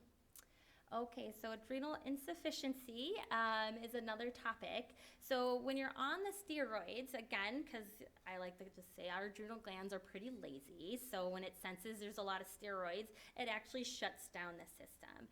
And the adrenal gland actually, the signal it gets from the pituitary gland to the adrenal gland actually causes the cells in the adrenal glands to grow. And so even though there's a lot of steroids in the body, if it's not getting the signal from that pituitary gland, the actual adrenal gland actually starts shrinking, and it stops producing the steroids that your body normally make, which is that cortisol. And that impact can occur just 2 weeks after being on what we call supraphysiologic doses of the steroids, or the really high doses, which would be the dosing for the treatment of Duchenne's, but also the dosing that you give for, asthma, if you're getting a lot of the asthma treatments, or any kind of inflammatory use of the steroids. And then the biggest thing is that adrenal, those adrenal glands, we just don't know how long once we stop the steroids before those adrenal glands kind of wake up and start functioning like we expect it to. And it's different in each patient, and it can sometimes last even months to years after stopping the steroid exposure. So the biggest reason why we're concerned about that is because your cortisol is, we call, your stress hormone. So it helps to support your body when you're sick, having surgery, or any major physical stress, by helping to make sure your blood pressures are normal and your blood sugars are normal. So what happens, or what is adrenal insufficiency, is when your body's not able to make enough of your own natural steroid, that cortisol, to support you through these times of stress. And if it gets too severe enough, it can lead to an adrenal crisis, which is a life-threatening disorder of severe hypoglycemia, which is really low blood sugars, really low blood pressures, can lead to dehydration and, coma and death. And some of the problems is that a lot of the earlier signs of adrenal insufficiency can be pretty nonspecific. So just having, fatigue, nausea, vomiting, and kind of what we call the dizziness or postural hypertension, meaning like when you stand up, you feel really dizzy because your blood pressure goes down. Sometimes you can see some lab abnormalities when you're checking in the hospital, but you don't always see that. So this again is kind of just talking a little bit. I won't go through this too much because I've already talked about it, but just kind of what the steroids do and how it causes that pituitary gland to not make that ACTH, which kind of decreases those adrenal glands from making. And so the times that you're at risk for the adrenal insufficiency or the adrenal crisis is if you've been on your steroid and then all of a sudden you stop it, because the body hasn't had a chance to kind of recover. And so in that period, if you were to get sick, then that could put you at that risk of having that adrenal crisis. The other time is that, especially if you're on daily steroids every day, and then you have surgery, and so you're NPO and you're not able to take your steroid, and they don't give you any extra steroids through the IV, that can be a time or at risk for that adrenal crisis. And the unfortunate thing, again, like I said, there's just not a whole lot of research out there to know the exact, prevalence or the exact, number of patients on the steroids with Duchenne's that actually have adrenal insufficiency or suffer an adrenal crisis, because a lot of the times it's not always routinely screened for. And so that's the biggest problem, is that we just don't have the data to know exactly who's going to be the most at risk, who may not be at risk of getting an adrenal crisis. And so I'm not sure if has anybody heard of the PJ Nicholhoff steroid protocol? I did see that, so I was really happy about that. So this was a young man, PJ, who had, he was 31, and he had Duchenne muscular dystrophy, and he was on, daily steroids for 25 years, and so he did suffer from the impacts of that. So he had osteoporosis, meaning his bones were weak. So he was on vacation, and he got a leg fracture, and so he had to go to the hospital, had surgery, and then all of a sudden after surgery, he had severe, low blood pressures, low blood sugars, went into a coma and died. And it was actually kind of looking back when I did the review of the case, is that they found that the most likely cause of his death was because he did not receive the appropriate amount of steroids to prevent an adrenal crisis. And this led to a parent project with the muscular dystrophy to develop the PJ Nickel-Hoff steroid protocol. So I do, emphasize, families to look at that, especially if you're in an area and you don't have access or you've never seen an endocrinologist, because with my patients that I've seen, I kind of come up with a steroid protocol. I call it my adrenal insufficiency emergency letter, so that families can carry it wherever they go to tell hospitals that, my child's on steroids, this is what he needs if he were to get sick or have surgery. And so that's a really good resource for people who don't have that. And so again, signs that they may have or be at risk for the adrenal insufficiency, those who've been on the high dose steroids for more than 2 weeks, and then patients on chronic steroids that have these cushingoid features or the steroid features. So these are just some of it. And this is just steroid in general, having the high blood sugars, more irritant. A lot of times, with the steroids, you get more fat deposition in the face, as well in kind of the upper back and around the kind of the abdomen or the central weight gain. Those are really big signs of they may be at risk for the adrenal insufficiency. And so here's the biggest question. So what about the twice weekly dosing? We've had some literature that shows that it can, decrease the impacts on that pituitary gland and some of the other aspects, such as growth and maybe puberty development.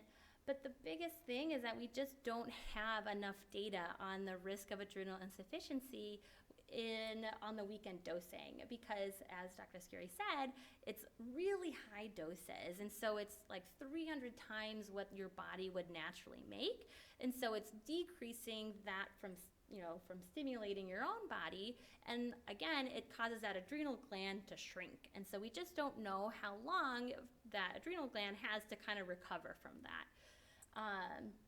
And so what I recommend is that, we have kind of that emergency steroid protocol that kind of varies per patient, but even those who are on the weekend-only dosing, because I like to be pretty conservative since it can be a life-threatening illness, is that they should have an adrenal insufficiency plan, because we could just presume that they have adrenal insufficiency, meaning that if they were to have surgery, they should get some extra steroids IV before the procedure and after. If they were to have a severe, broken bone and going into the emergency room, they should be prepared. And so that's something that there's, again, not a lot of data and is often missed. And so I'm slowly trying to include that in with my patients.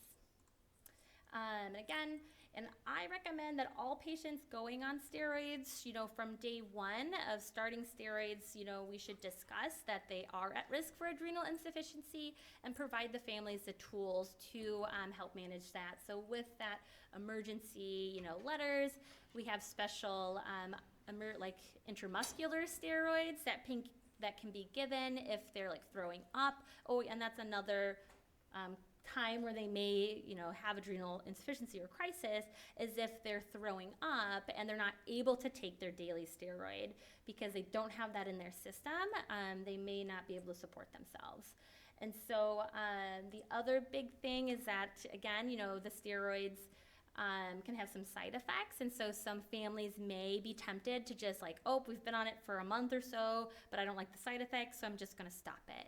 So that's another time that puts them at risk of having that adrenal crisis. And so typically there is kind of a weaning pattern where you kind of will decrease the amount of steroids to kind of let those adrenal glands wake up. And there are ways that we can get certain laboratory evaluation to see if they've fully recovered. And again, definitely highly recommend checking out that PJ Nickel-Hoff steroid protocol. And then a little bit about bone health. So again, children with DMD are at risk of having osteoporosis or weaker bones, not for multiple reasons. So one, if they're on the steroids. Two, just the progressive myopathy, decreases that, muscle impact on the bone, and so that will weaken the bones. Being non-ambulatory and also having elevated BMI, because we know that that is an inflammatory response, and so that can decrease that bone density. And so they are at increased risk for having low trauma fractures. And so what that means is having, especially in the long bones, and the the most common fractures in children that are non-ambulatory actually occur during transition. So especially if these are the legs, if you're moving them and you have too much rotational force or kind of torque it a little bit more, that's a time where they'd be at risk for having that fracture if they do have those weaker bones. Also, there's about 30% that actually have what's called vertebral compression fractures. So the vertebra, they're little bones in your back, and we do know that especially with steroids, it causes that bone to be weaker, especially in the vertebra, and just from gravity kind of pressing down can kind of cause those vertebrae to shrink. And there's been some studies, especially looking in elderly patients with the vertebral compression fractures, is that for every compression fracture you have, it actually can lead to a decrease in kind of your lung volume because of the different dysfunction that can occur with the fracture. And the problem with some of those vertebral fractures is that a lot of them, sometimes you can have pain, but a lot of times they're non-painful and you don't really have any signs of the fracture. And so there's been kind of some mixed studies. Some studies had suggested that the Flazicort was bone sparing, meaning that it may not have this impact on the bone. But, more recent literature shows that there's really no difference and it still is impacting your overall bone health. And the reason that, trying to prevent fractures or, managing fractures are so important is because, it could definitely adversely impact quality of life and potentially decrease the ambulatory phase, because if they're non-weight bearing because of the fracture, you get all the complications of that can, potentially make you non-ambulatory sooner. And so what we try to do is just really make sure we're optimizing overall bone health. So making sure getting enough vitamin D and calcium in your diet. The best way to get the nutrients is through your diet. So encouraging at least, 2 to 3 glasses of milk per day is a good source of calcium. And especially ones that's fortified with vitamin D. And then just being outside in the summertime is a good way to get vitamin D. Unfortunately, during the winter time, especially in Minnesota where there's less daylight, those are a time where you'll likely not have enough vitamin D. So just preemptively starting a vitamin D supplement kind of once that fall hits to try to overall increase that vitamin D. We want to optimize kind of your weight bearing as much as possible, especially when ambulation is starting to decrease. So not even when the point of non-ambulatory, but even just when they're not as functional, just making sure they're spending a certain amount of time standing, putting, some weight bearing on their bones. We do certain screenings like checking vitamin D and calcium levels and some of the other hormones that help with your bone health. But also, I'd recommend screening with just those x-rays looking at the spine to look for those compression fractures. So depending on the dose regimen, if you're on a daily steroid, I recommend at least a yearly x-ray to kind of look at those compression fractures. And then if everything looks good, or if you're not on the steroids, then every couple of years to get those x-rays. And also we do what's called DEXA scans, which actually looks at the bone density.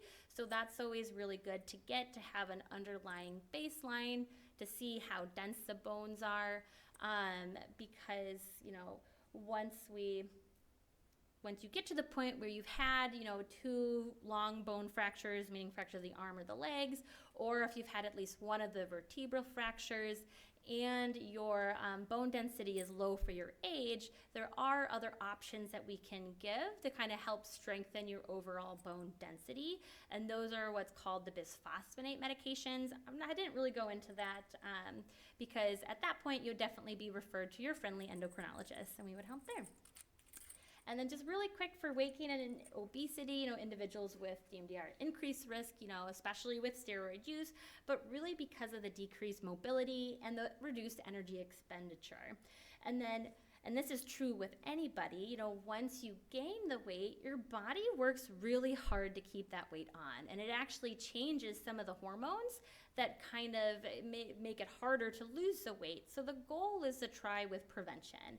And that obesity or the elevated body mass index or being overweight can really decrease your overall, it can impact mobility and physical functioning that may result in falls and fractures. And again, like I had briefed on, it is a chronic inflammatory disease that can lead to worsening of your overall bone strength. And it can, make some of those metabolic complications associated with steroids worse, such as, development of type 2 diabetes, having cholesterol or lipid problems. And so the big thing is prevention. So that's key. And so for, prevention, we recommend kind of addressing the kind of weight and nutrition at 3 kind of major key points in your journey through Duchenne's. And really, as soon as you get the diagnosis, just, I recommend meeting with dietitian, just reviewing what, diet is. When you're starting steroids is an important time to kind of review everything and see where the weight is, see if we can address anything, and then a time of loss of mobility. And so it's good to meet with a dietitian to kind of go through everything, see if they have helpful suggestions, and then trying to improve your, or prolong your physical activity as able, really trying to do that, gentle functioning, strengthening activity. And I personally really like pool therapies, so I always like to do a plug for that. And then really just monitoring their weight status, as we start seeing the weight gain, trying to intervene to kind of goal, not necessarily to lose the weight, but to kind of keep the weight gain kind of steady so that you kind of grow in. Oh, and the other thing that complicates this is the short stature, because when you have short stature, you don't have as much places for the extra weight to go, so that can just put you at a little bit higher risk for some of the complications.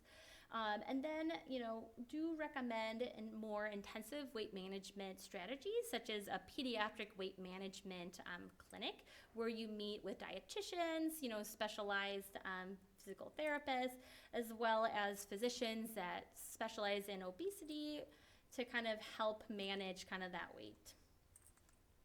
And so just as a summary, so patients with DMD have endocrine concerns regardless of if they're on steroids. The steroids do increase their risk of developing those endocrine complications. And something I wish I should have bolded, but there currently is no safe regimen to 100% guarantee that your child does not have adrenal insufficiency. So coming up with a safe plan is key. Early management of bone health can increase well-being and prolong ambulation. And then prevention is key for weight management. And of course, consult your friendly endocrinologist with any questions or concerns. Thank you. Any questions? Thank you. Okay, perfect.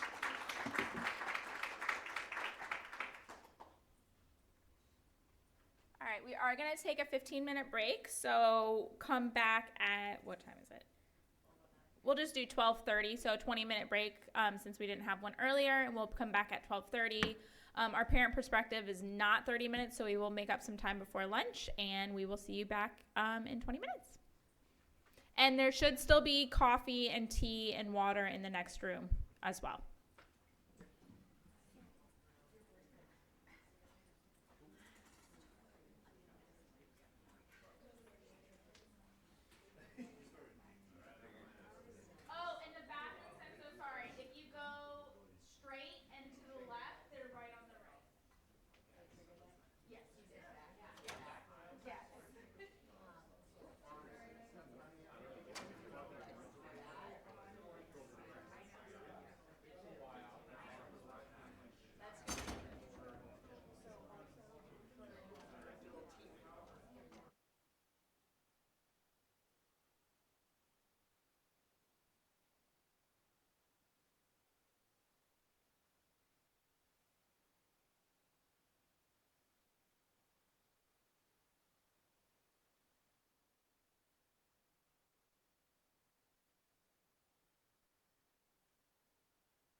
everyone, if you can just take your seats, please.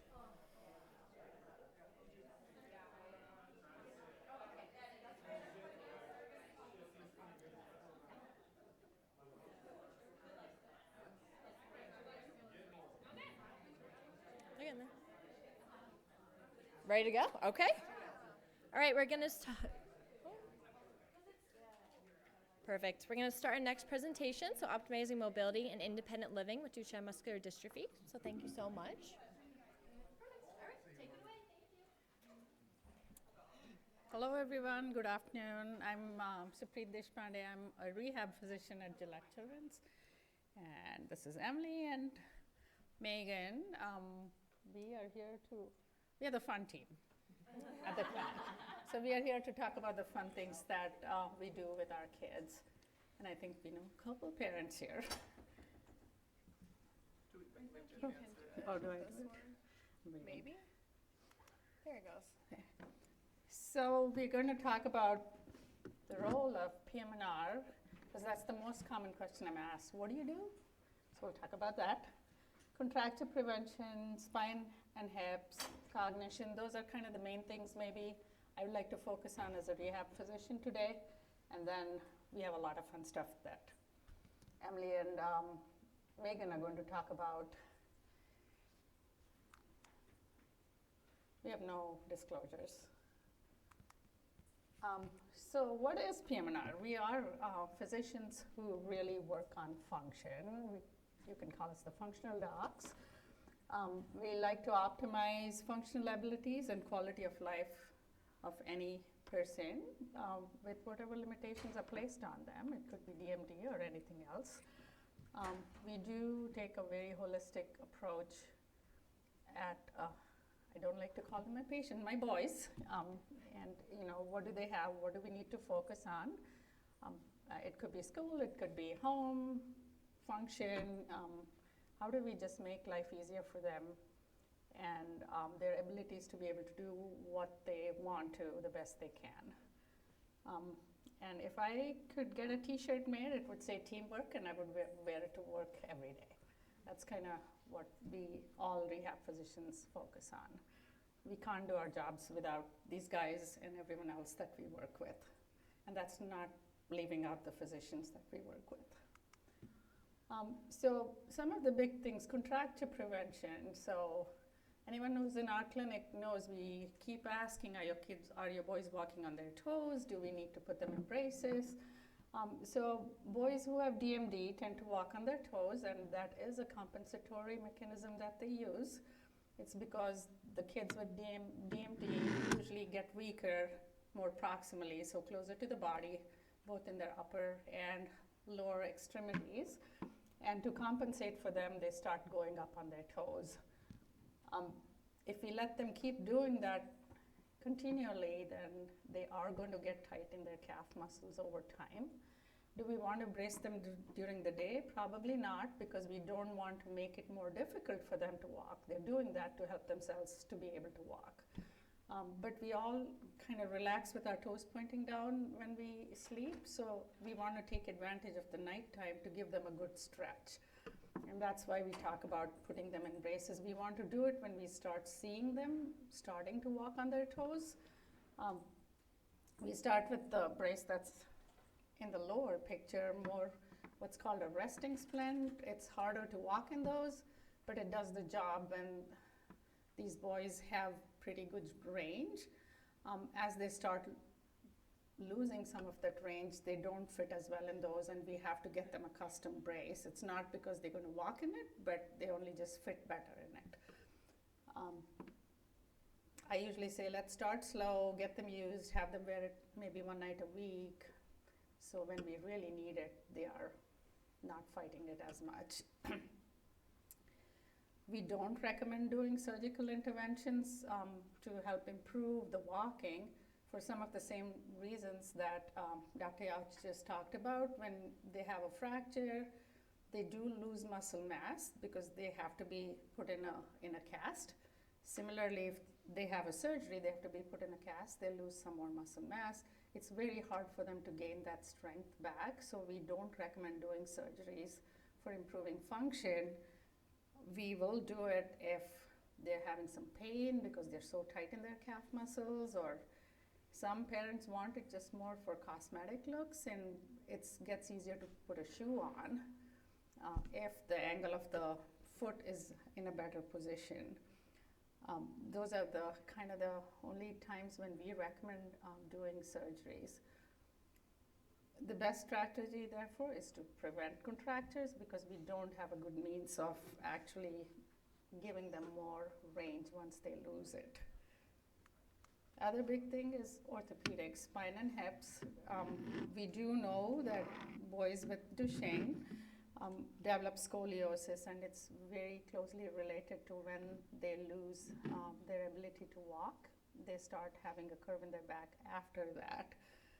There's one study out there that says that, or maybe more, with steroids, there's a lesser risk of developing the scoliosis, and it takes a little longer to get there to develop scoliosis.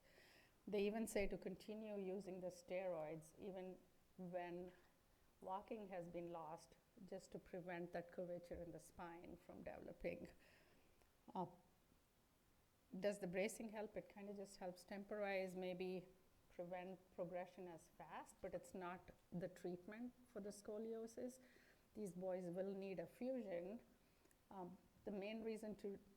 of the main reasons to do it is, one, it gets very uncomfortable as the spine curves, the hip starts kind of moving with it.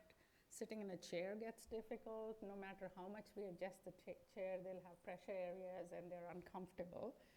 And the bigger thing is, as the spine starts to curve, one lung starts getting compressed because the whole space in the chest cavity also kind of moves along with the spine. And we worry that we are going to add more respiratory challenges to these boys. They already have their weak muscles, and now the spine's going to make it worse. And that's why we recommend that it be fused before it reaches the threshold where the surgeons are afraid even to take them to the operating room because their respiratory status is not safe enough to do so. These boys generally don't have hip issues like some of our other neuromuscular kids could have. The third big thing is cognition, and Dr. Eskuri touched some on that. Boys with Duchenne do have different challenges. They are at a higher risk for being on the autistic spectrum, higher risk for attention issues, some learning disabilities, and anxiety is a big one also in this day and age when they can find information that they want. I think anxiety maybe starts even a little earlier when they're reading about their own diagnosis, and if we haven't already talked to them about it and they're afraid to ask questions, it makes it even harder. So yes, neuropsych testing, getting it done at baseline when everything's still going well. I describe neuropsych testing as looking at the brain a little differently than imaging, like an MRI. The neuropsychologists are able to pick up on the strengths of the child, any weaknesses they have, and then they can help direct how does Johnny learn? How does a teacher need to work with them? What kind of supports do they need at school? So it does give parents some more ammunition to go to the school and say, this is what my boy needs to learn better. And then we can kind of track and see, are they having more challenges? Do we need to provide them with more support? Those are actually my only 3 big slides. I'm going to let these guys talk about all the fun stuff they have for you today. I think Emily is going next. Perfect. So again, my name's Emily. I'm an OT at Gillette. So we're going to kind of jump into the therapy portion of our presentation. But I get asked, similar to Dr. Deshpande, what is OT? Basically, we're looking at trying to maximize function. So whether that's helping work on safe exercise or adaptations to different things or different equipment. But this is kind of a general list.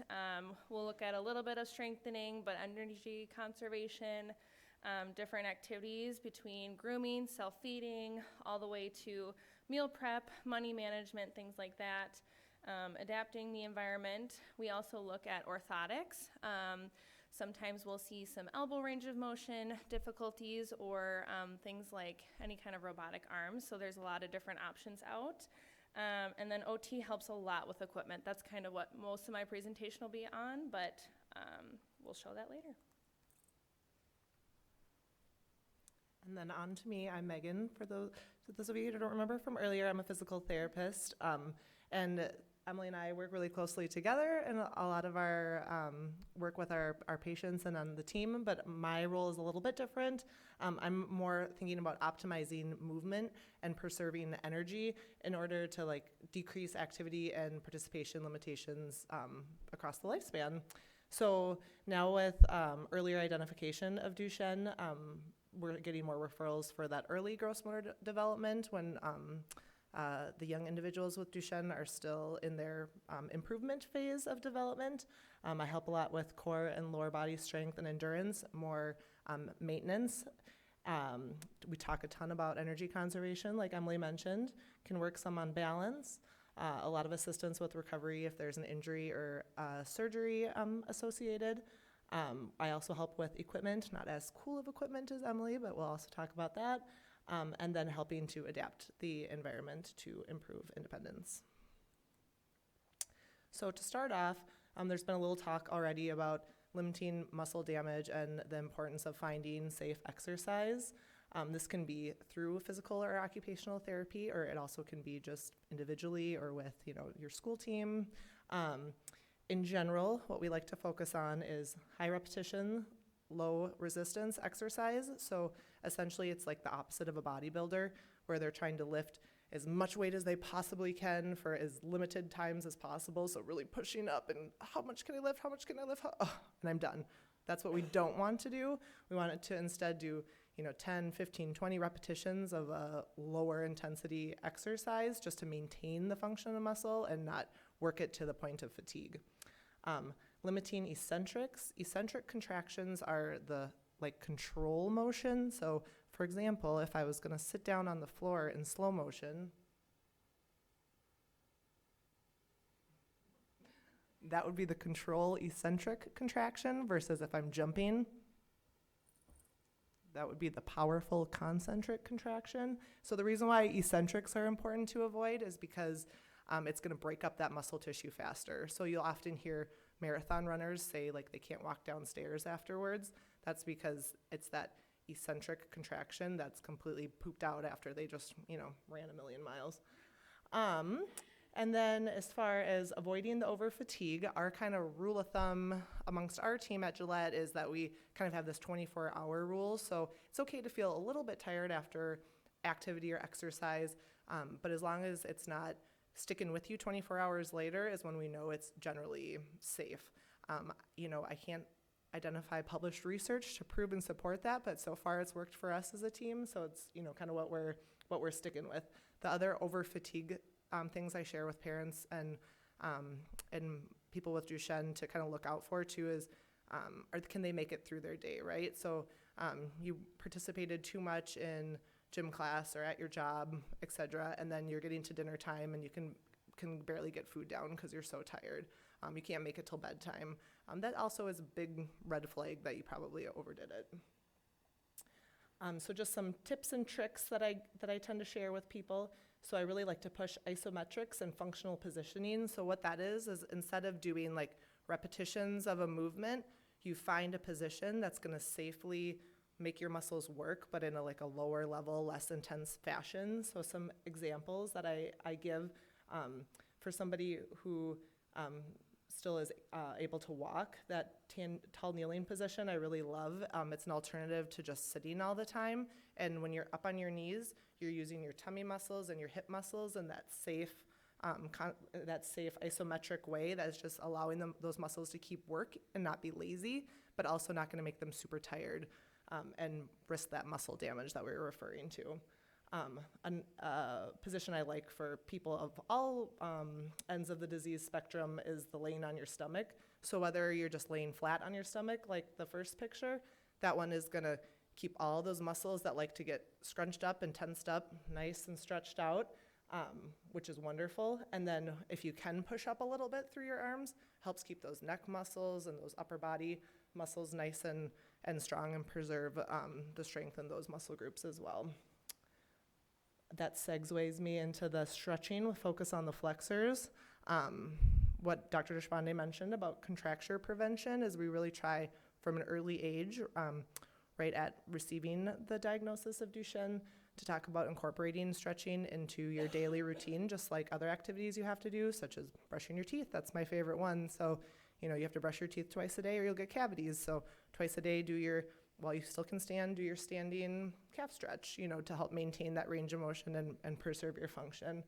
And then as we progress and things get weaker, that also abides to like the muscles behind the knee, the muscles in front of the hips, the muscles at your elbows, the muscles at your wrists, like everything wants to just get stiffer. So finding practical ways to incorporate that stretching into your lifestyle. If you are participating in physical or occupational therapy, they should be giving you a home exercise program. If they're not doing a very good job. Just going to PT or OT once a week, every other week, one time a month isn't going to do anything. They need to be telling you what you have to do at home to maintain your abilities. And then last, our favorite conversation is energy conservation, which is probably the most important. So of course, for younger individuals, but people of all ages, it's hard to limit yourself to know when is the time to stop, when is the time to take a break.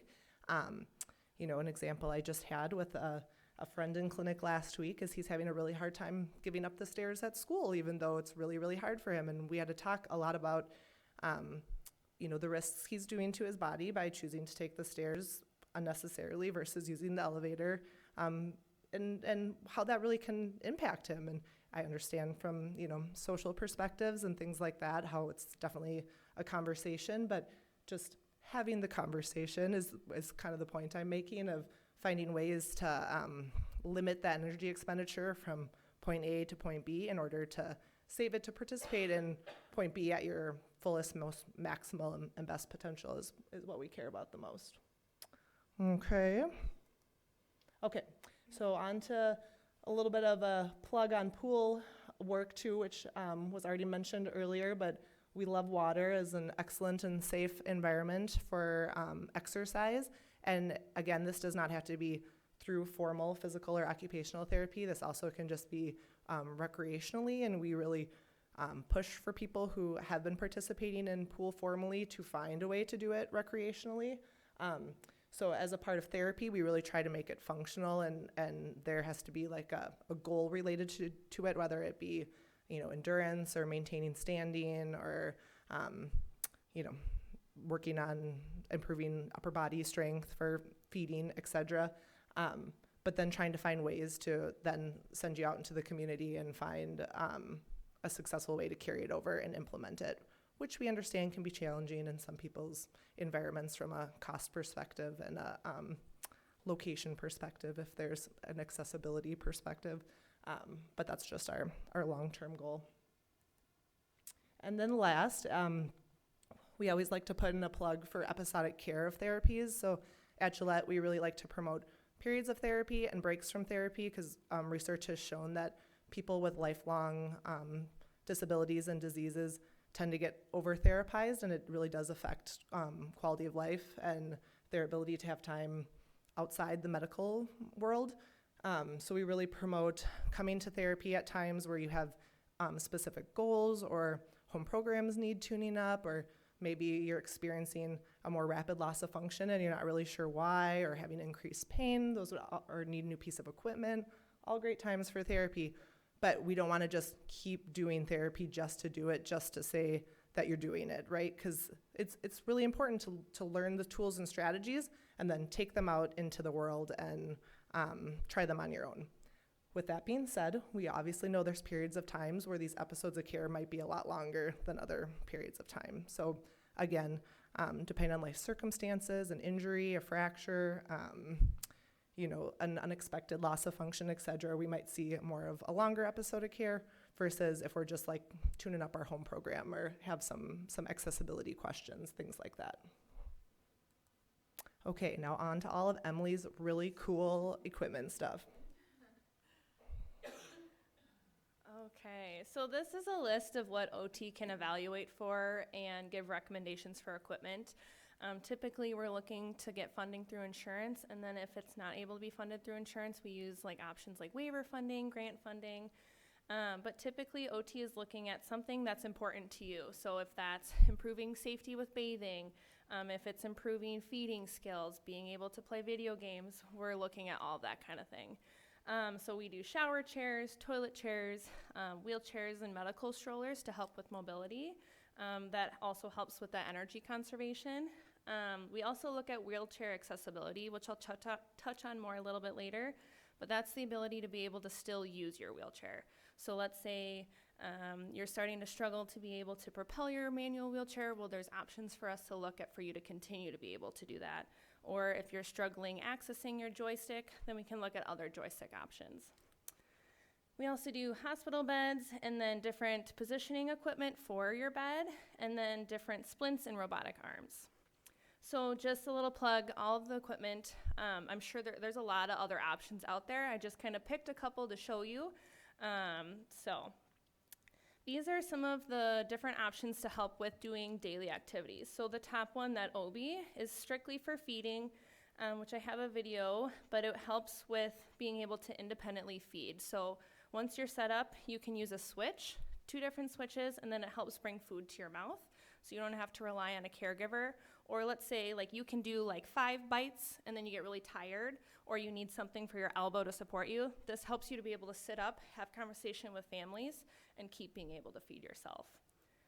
The far right, the mobile arm support, that just takes away gravity, so you don't have to lift up your arm and bring it to your mouth, or access a computer, or being able to draw on an easel.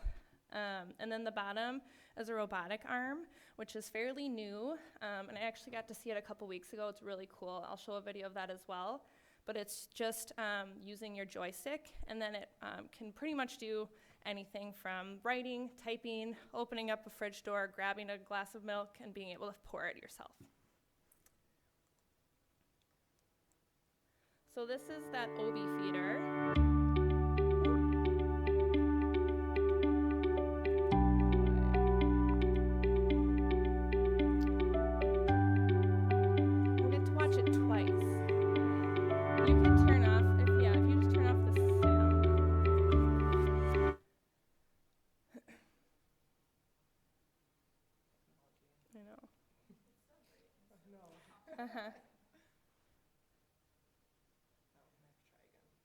Should I go? Oh, he's got it. I'll trust him.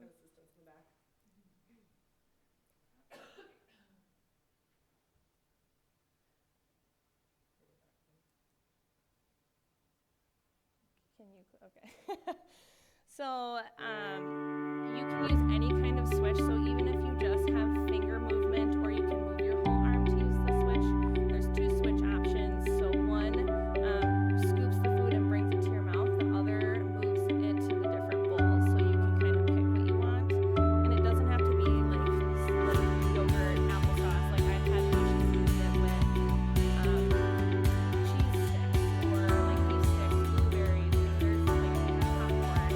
So it's like a deep enough bowl in the spoon to actually scoop up something different and bring it to your mouth. But it's also something that is super easy to set up, because for the programming of it, you just have to literally have somebody hit the set button, bring it where you want, and then you're all set. So it's super quick and easy to do. This is another video. I don't know if you can click play on this one. It's on that. They go like this, and it's 244, they go like this. So this is an example of a mobile arm support. So it's taking away bring you a gravity donut. and just allowing you to use your elbow to bring your hand to your mouth. And then you can also, it's a little bit more adaptive to different areas of your life. They go like this, so and it's 244, they go like Anna this. here is another OT at Gillette. She's able to grab. We could bring you a donut. Other things that I've had other individuals use is having like a pencil and then being able to sit and draw for longer periods of time. Because like some individuals can do that, but after a couple minutes they get too tired to hold their arms up. So what it does is it takes away that fatigue, and all you have to do is be able to go back and forth. It's another great thing for school, because you can still use a keyboard, and it takes away some of that fatigue with having to continually hold your arms out, so it just takes away that weight. This mobile arm support specifically can attach to a chair or a table, so it's something that can attach to a chair to allow you to use whichever arm you decide. But it's nice just to kind of take away some of that fatigue and that energy conservation to still be able to do something that's important to you. And this is something super similar to the last one, but there's actually a switch that brings the arm up to the level you want it to. So, and this is a video as well, but basically you have a switch to bring it up to the level, and then you can have a switch for the elbow part, and then it can hold your arm where you want it. So let's say you're brushing your teeth, you push the switch to bring it where you want, and then you can be able to brush your teeth. Further back. Kathy's using it here to bring it up to her head and then scratch different areas of her head or be able to brush her hair. And again, this is something that only attaches to a wheelchair. It doesn't attach to a table, but it's something that has the different ability to use different switches too, so you can be able to move your arm in different positions and then keep it there.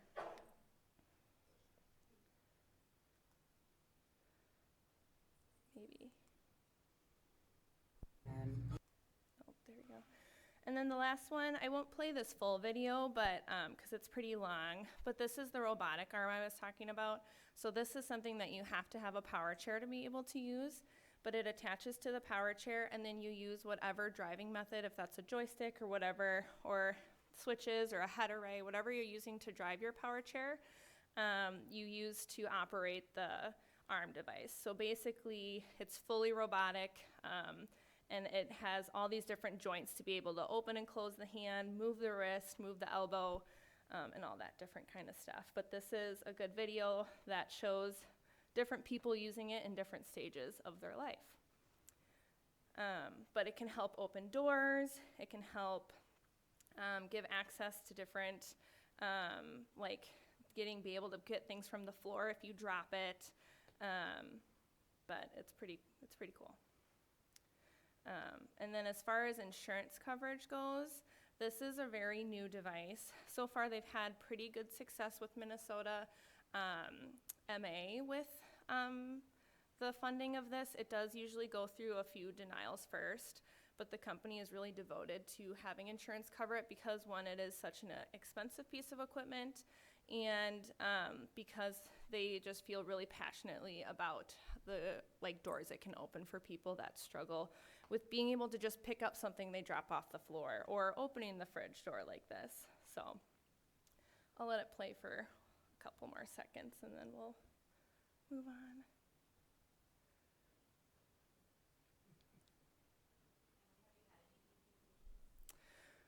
At Phelan, the adult clinic, we've had 3 get them.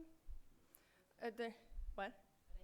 Yeah, I think it depends on the person's interest level in it, because I have some individuals that are like, you know what, I'm used to my mom doing it, I'll let my mom do it. So, but it's something that I usually see a lot of my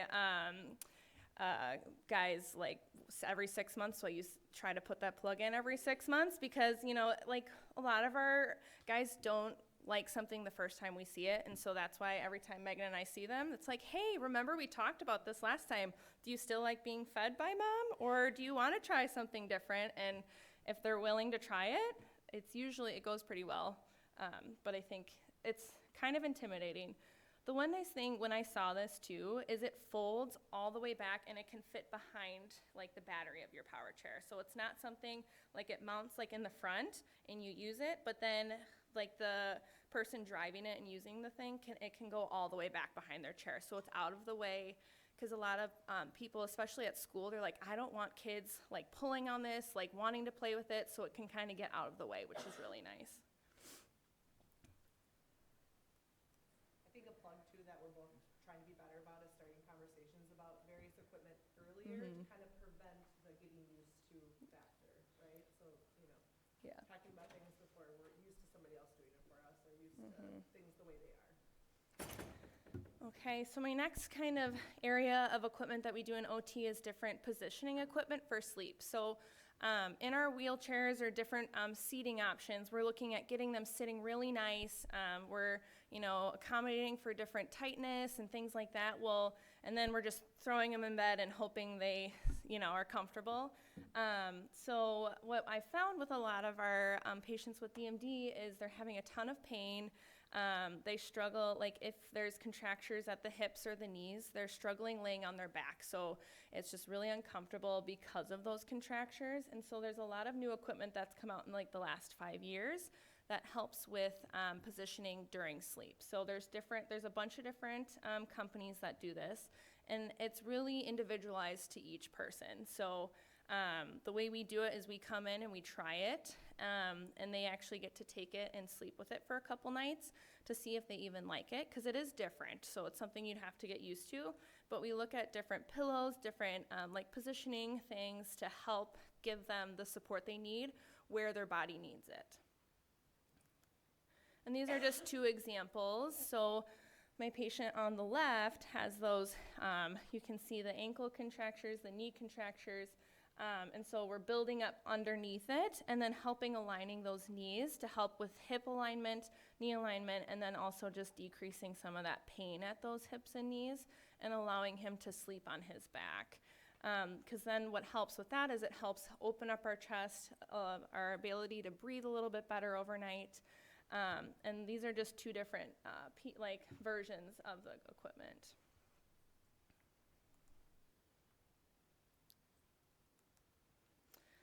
And typically we're looking at people who would benefit from this is anybody who requires assistance with being turned in bed. So if they're, stuck in one position and need help being turned, that's a good candidate for this kind of equipment. Pain is probably the one I see the most. So the pillows that our standard pillows aren't helping because they just deflate or they slide out and they're not providing enough support. And that kind of comes along with the contractures as well. And like I said, the difficulty using things from home. And then another thing is this equipment is not a bed. It's actually something that goes on top of a bed. So if we have a hospital bed, that works. Otherwise, a standard bed works too, and it just goes on top of that bed. And then the next thing I'll talk about is just different wheelchair accessibility. So the thing on the left is called a Smart Drive. There's a bunch of different options of this, but it's something that attaches to the wheelchair, so the current manual chair, and it gives a little boost. So it's kind of that step between a manual chair and a power chair that helps you to still be able to propel your wheelchair. And then the bottom is different kinds of switches at your head or like a sip and puff to help you to be able to drive your wheelchair if using your hands starts to become challenging. And then the far right are just different examples of a bunch of joysticks. So we all kind of think of that little nub. It's tiny. It doesn't have a lot of support. There's a ton of other joystick options just to help you to be able. And that's something we look at where you come in and driving, you're I'm having a hard time going in ramps, or I'm having a hard time getting in these narrow doorways. I can do everything else, but then that's when we kind of look at some of these different joysticks, because maybe you just need something a little bit bigger or something that supports your hand a little bit more to make it through some of those more challenging areas. And then this is a very unique switch option. So this is all the same equipment, but it's individualized to each person. So it's called fiber optics, and it's really the only kind of motion you need is to be able to move your fingers a little bit. And so we have somebody at our clinic that uses a lot of splinting material, which is something we make braces out of, but supporting those tiny, tiny little switches. So if you see where all those little lights are, those are all the different switches. And you just have to push those, and that helps turn. And then we'll strap it to your finger or wherever that is the easiest for you to move. And that allows you to still be able to drive your chair if using your hands for longer periods of time is too challenging.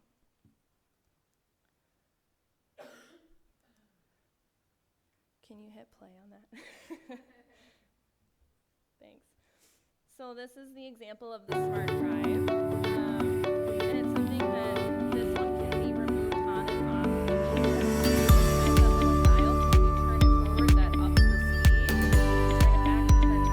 Slows down the speed or turns it off. So it attaches behind the chair, and then it helps propel the chair forward. You still have to have the ability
all these equipment I'm showing today, I do for a lot of different patient populations other than DMD, but DMD is, I feel like, a really high population we do this for because the energy conservation is so important to protect their muscles.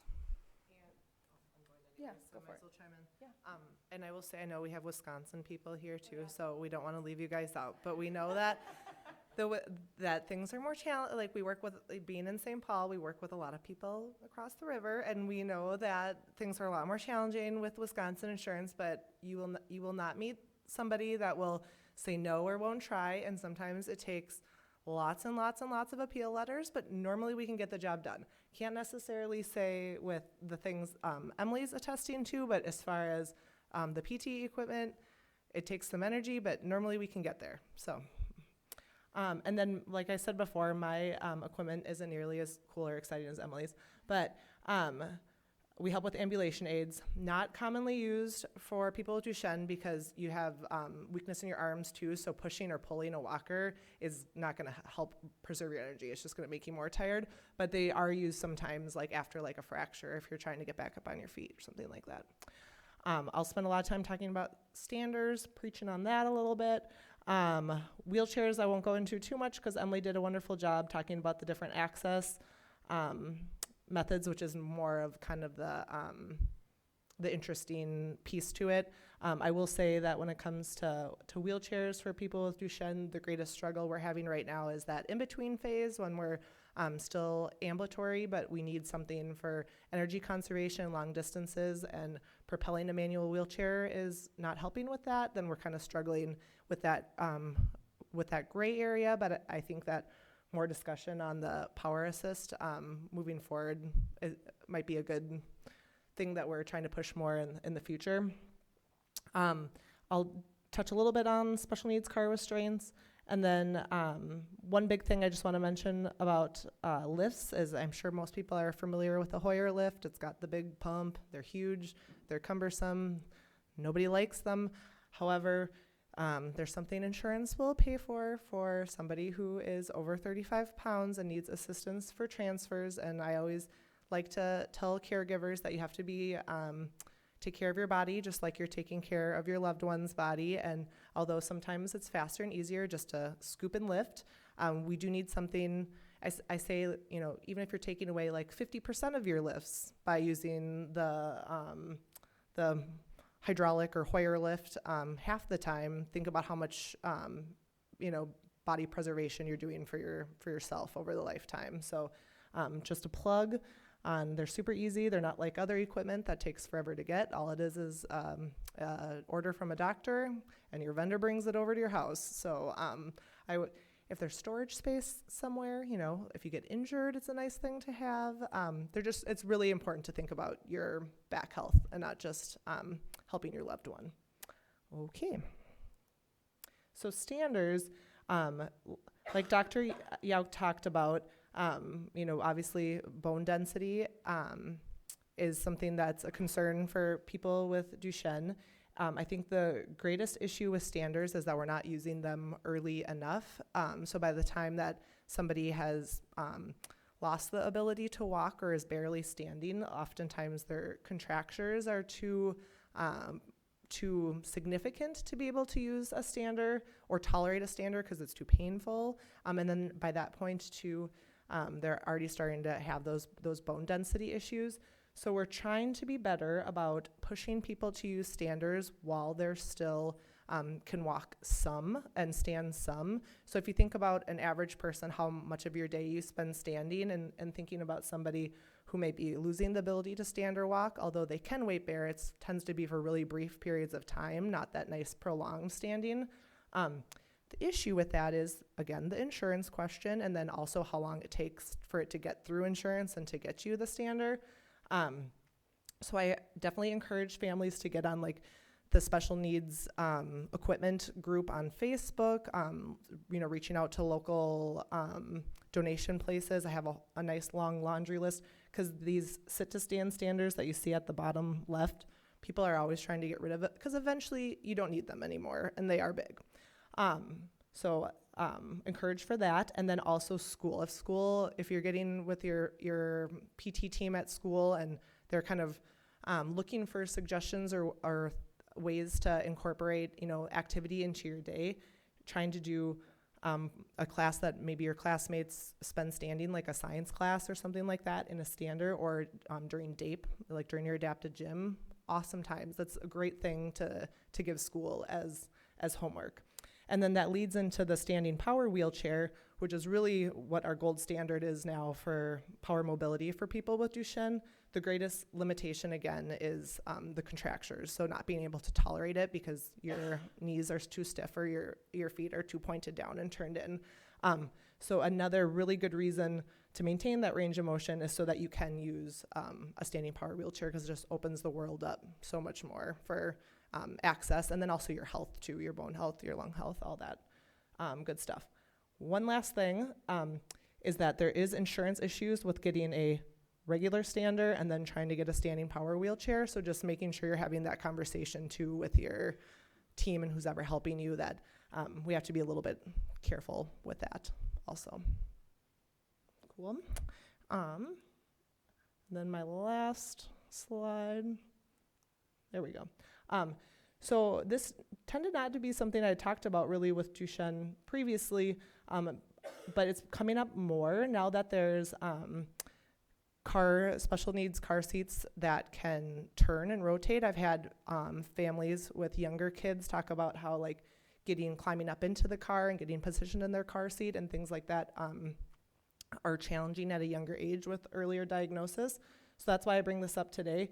There is a list of things that will make you, not qualify for one, such as if you, fit in, can use a regular commercial car seat, they get, insurance gets weird about it, and then other things. But I just wanted to put this plug in here because I know even if there's nobody out there who has a young individual with Duchenne, I know a lot of people are active, involved in the community, and just for awareness for other people that we are seeing more need for these special car restraints for the younger, earlier diagnosed individuals. And you can see that one in the middle is that nice one I'm talking about that swivels, that again, we're talking about caregiver and back safety can be super beneficial. Or just, the booster on the bottom right would be to replace like a standard booster for an older kid. You might just get tired sitting up long distances, long car trips, things like that. So it just offers a little bit more support and contouring. And yeah, that's it. Do you have anything else you want to add, Dr. Deshpande? Okay. The boss is back.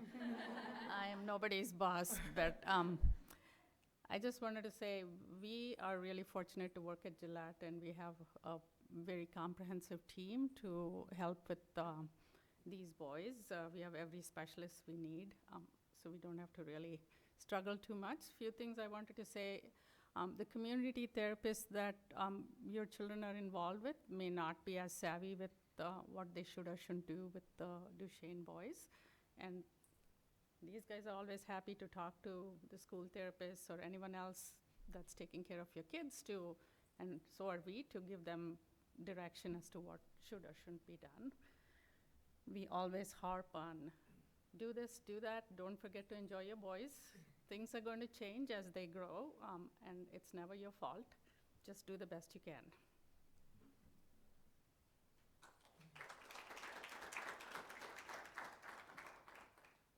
What are your thoughts on the use of like red light therapy and shaker doors? So we've been asked that before. I will say we don't readily use it at Gillette. It's just not something that we've implemented, but I know that the research is starting to talk about that for like the bone density piece. Is that what you're referring to mainly? Yeah. Mm-hmm. Yeah. So I mean, I'm one of those that I'm like, what? Oh, sorry. So talking about so it's like vibration and such. They're starting to do studies to improve like bone density and muscle health and things like that. So sometimes people will put like vibration boards underneath standers as an example, or have people stand on vibration boards. And I definitely have gotten that feedback that people are trying it, incorporating it. I can't say we do it on a regular basis. It doesn't mean it might not be a good intervention.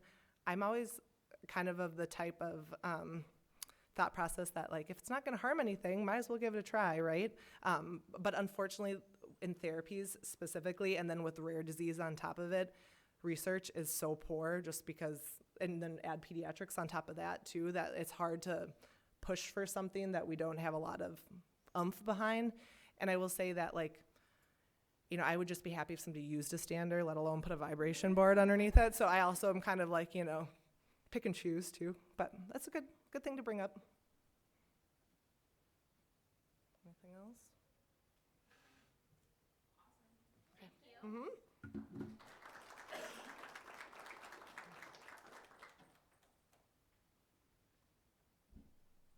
All right, and then I am going to show our parent perspective, which is not very long, but I think is very important and impactful, and it's 3 of our ambassadors, Jessica Campbell, Perlita Haynes, and Trina Stelly, who are talking about their experiences, and if you do have any questions, they are they are happy to answer any of your questions, and I can give you their information. So it is a video that I am going to play. And this is Jessica Campbell.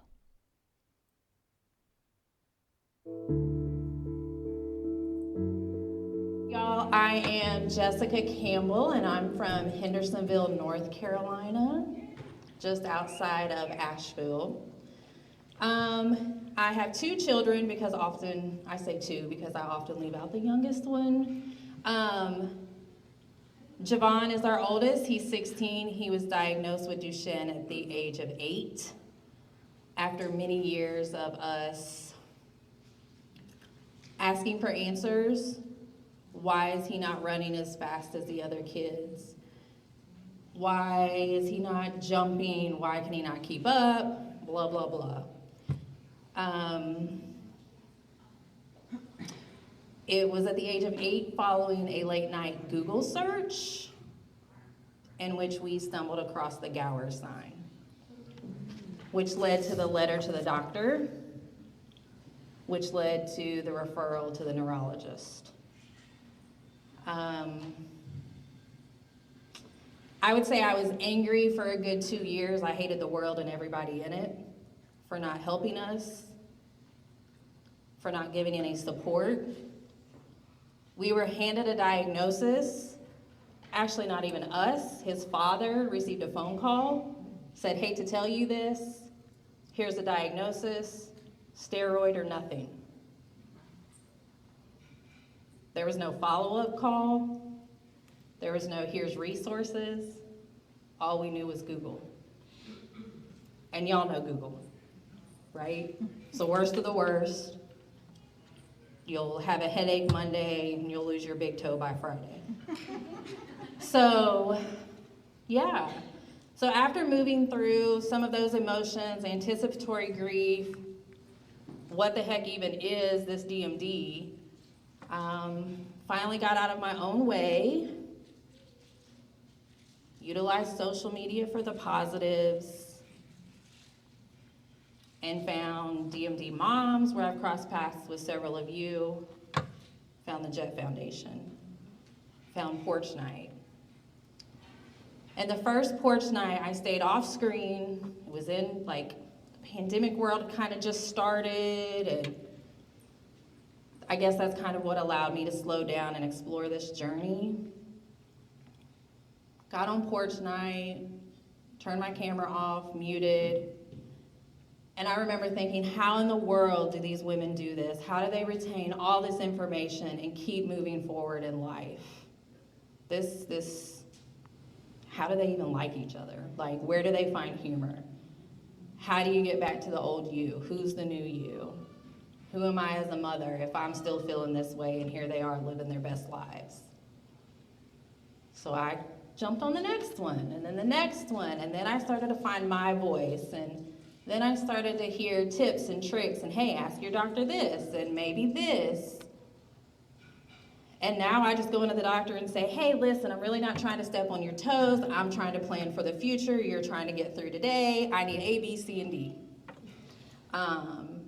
We ended up applying for the Jett Giving Fund. We were accepted.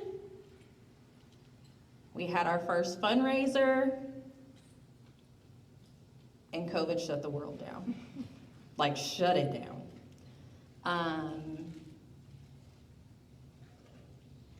Javon had said, well, what's it matter? We can't go anywhere anyway.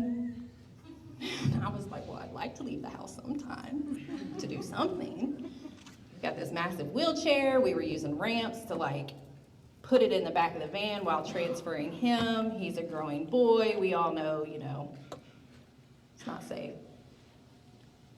Eventually, we did make it through. We were able to persevere. We had support system community that were donating items. We were doing online raffles. If you've ever gone live on Facebook, the first time is terrifying. After the first time, you just give up. You really don't care what they see in your background. You say whatever's on your mind.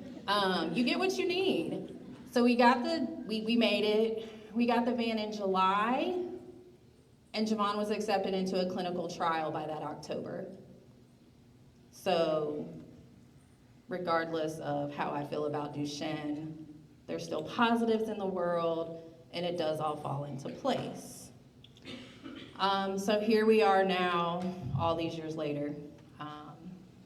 Javon participates in Camp Promise virtually. Hopefully we'll go in person this year. I continue to assist with porch night. I continue to grow as a human being. My family continues to become better humans. My 11-year-old, that's Janessa, the one I can't forget, she's going on becoming my mother. You know, it's paved the way for her. She's transitioned to wanting to be a nurse, and we homeschool, so she's able to start that journey now and educate herself now. So yeah, that's a little piece of us and who we are. And I'm an open book, so please feel free to ask me anything. Yeah, can you give a little bit of like your clinical trial journey, not necessarily specifics, but just kind of the thought process. Yeah, the thought process, choosing. If y'all want me to keep it real, remember when I told you I was angry for a good 2 years? Once I got past that, people were like, clinical trials, are there clinical trials? I don't care if there is a clinical trial. My child will not be your lab rat. That's how I viewed it. Because the way I see it, and maybe it was my healthcare side and career coming out of me, was the financial piece. Don't come at me with, we're doing this and we're doing this, if it's not. That's great for everybody else. But how do you care about my child and my family as individuals? Where do we fit into your world? Do you go home at night and lay your head on your pillow and think about us or what you're doing the next day? Eventually, I did get out of my own way and said, well, we got to do something. It's either something or nothing. So we did. We found the clinical trial that Javon is currently in.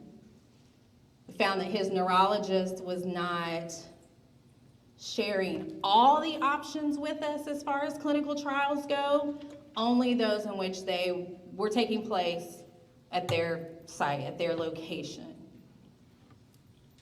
So he was in a clinical trial for a full year before his neurologist knew he was in one, because we found it. We traveled 3 hours one way and 3 hours back. I will say that was rough financially, because there was a lot of, okay, well, he did too well here with the PFT. Can you come back in 2 days? Oh, wait. Oh, we got one more chance at this. So over this like 2-week period, you're rearranging your whole life. You're missing work. Am I gonna have my job next week? Trying to do what I have to do. Because he was too well to qualify for this trial. The only way Javon got in was because he had a birthday in that 2-week period. So it changed the numbers just enough for him to get in. So while we're thankful, it's who has that to give up front? What if we didn't qualify and we've spent all this money on hotels and we've spent this travel? Who helps us at that point?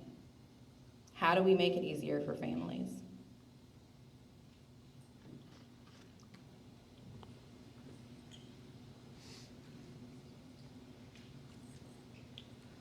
You can find me tonight at Porch Night.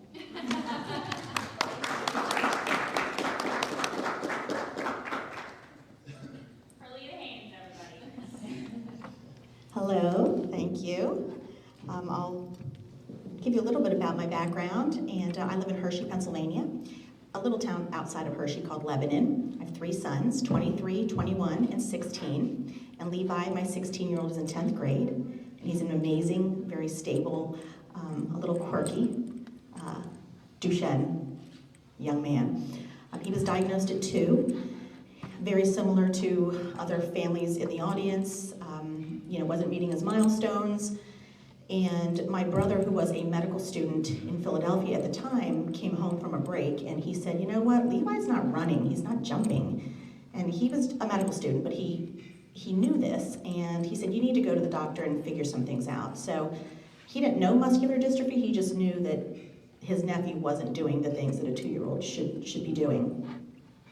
And literally on Christmas Eve, we got the results of a CPK that it was, 28,000, very similar to your stories, right? And that's not good. So, we went into, like Jessica, a deep, deep, dark place. And I would just think about his brothers that were 6 and 4 at the time. Like, what is their life going to be like? But I will tell you, we have an amazing life. My older boys are amazing human beings. My 23-year-old cares for his brother during the day, and he cares for a Lebanon Valley College student at night. So they would have been amazing human beings anyway, but they're extraordinary. So, our life has evolved. It's been fantastic, but it was with the support of other Duchenne families. When we were in that very, very dark place, one day he's a perfect little person, and the next day you're telling me that it's going to be a very different life. Somehow I found a Duchenne mom in Arizona, and she was happy on the phone. And I'm like, why are you so happy? Because I thought I'll never be happy again. And she literally, in about a 10-minute conversation, changed the chemistry of my brain. She's like, he's gonna be fine. It's not gonna be the life that you thought, but he's going to be okay. And he is. Yeah, he's in a power chair, but let me tell you, he's hysterical. He keeps us grounded, he keeps us on our toes.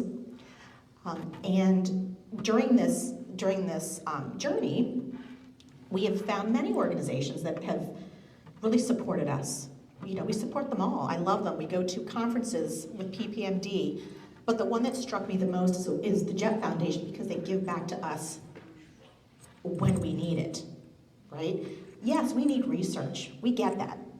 And there are organizations that are doing that. But who's gonna help me get the $80,000 van? The average person just can't, I can have a $1,300 car payment for the next 10 years. Who can do that, right? So Jett Foundation gives back to us. And we were one of the recipients of the Jett Giving Fund in a van. We raised, I think, $20,000, and they gave us the other 20. So we were able to buy a very reliable, low mileage van that we still have. And we're so grateful because Levi is in a power chair now. He's 16 and stopped walking at 11. So, it's just been a blessing, a true, true blessing. And we're happy to host the Porch Night tonight. Some moms are going to be joining us. It's an amazing support group that I was one of the co-founders of. And we really just do try to help families and support. We're not nurses, we're not doctors, we don't give out any clinical information. We always tell them, talk to your doctors, but this is our experience. And many times our experience, we're in the trenches with you. We're helping our children in their ceiling lift. We're helping with, okay, what do you do when they're constipated? What do you do about kidney stones? What do you do about FES, which is fatty embolism syndrome?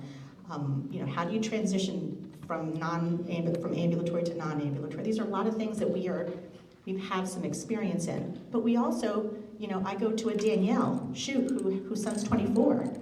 I ask her questions because my son is 16. We're always learning and always evolving. So that's what Porch Night has become. So, if you're going to be with us this evening, we're happy to have you. It's going to be an amazing space to talk about whatever's on your heart. And I'm just honored to be a parent ambassador. Just love the Jett Foundation. Thanks for your time.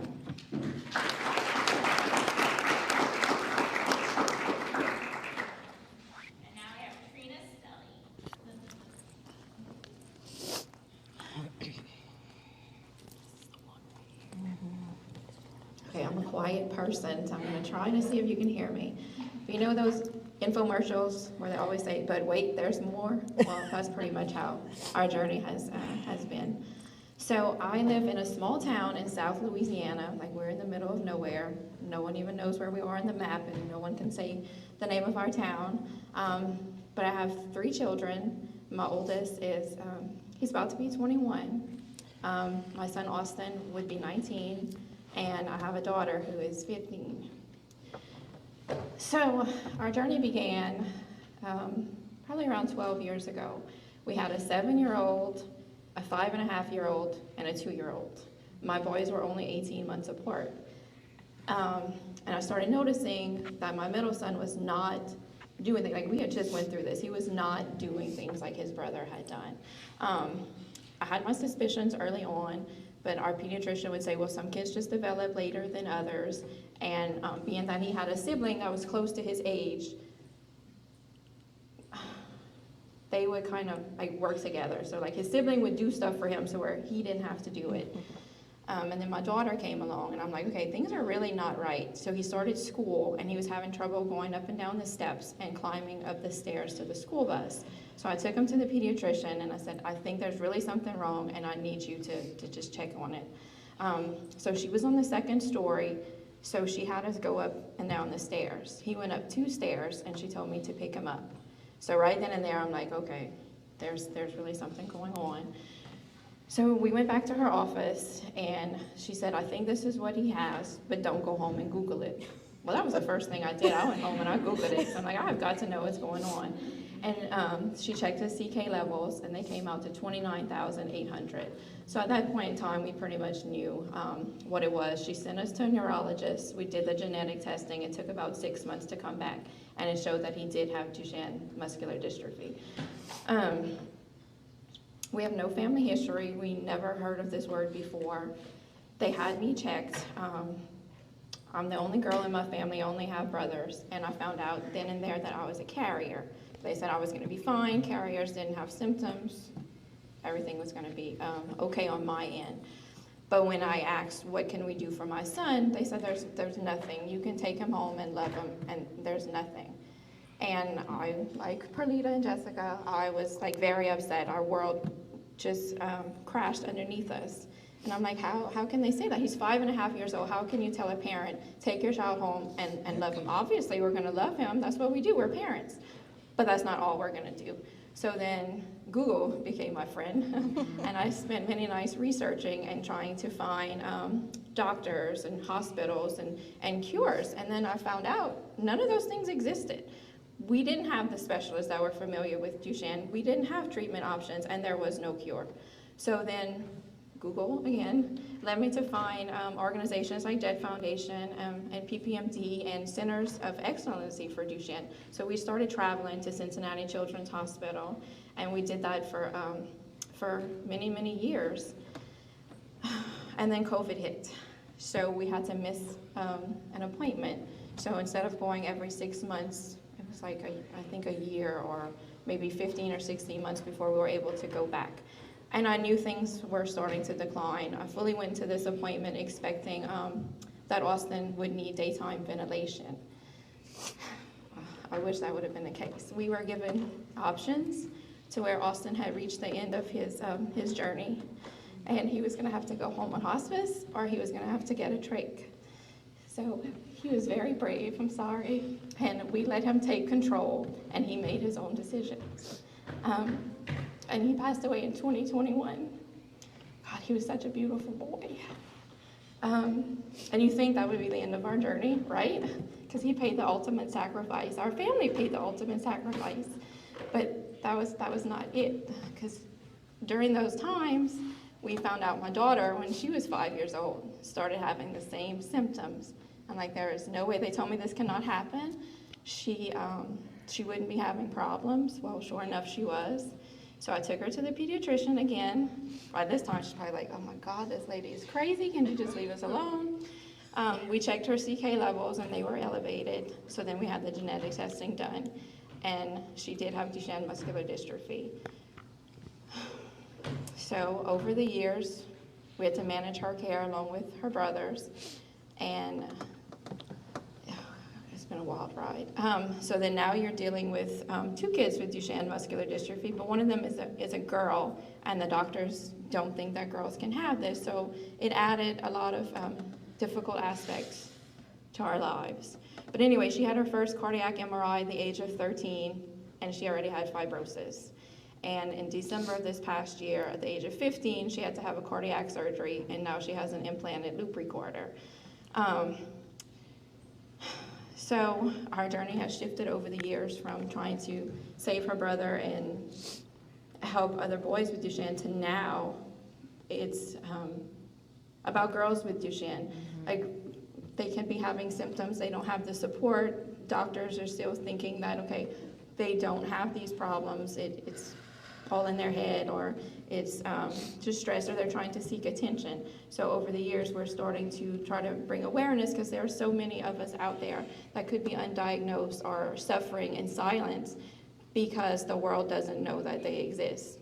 So then our advocacy has shifted towards those issues. So that's where we are at this point in time, but I'm thankful to be a Jett ambassador and to have an organization that believes in us and is willing to be out there in the trenches with the families, offering support wherever it's needed.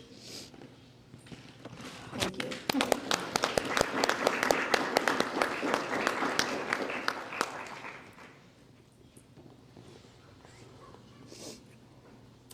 So I want to open it up. You can ask them any questions. Like they said, they're open books, but if anyone else does want to share, I do want to give the opportunity for that too. Just go ahead and see me. I'll be standing over there. But does anybody have any questions for these 3? You can always ask them later. Again, not in. So I wanted to show those not only. They do definitely preach Jett Foundation, but that's not why.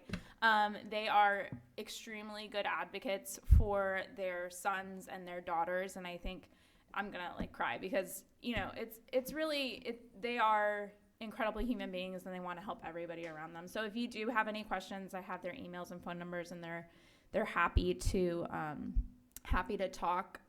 Trina is extremely passionate about female care, as are we. And, Jessica and Perlita, they are actually both facilitating Porch Night at this point in time, and they are definitely happy to help in any way. So, like I said, I will open it up. If anybody does want to share their story, please come to me, and we'll make sure that you get that opportunity. For right now, I will bring up Robert Halter with Santhera, because I know he has to go, so he will do his presentation.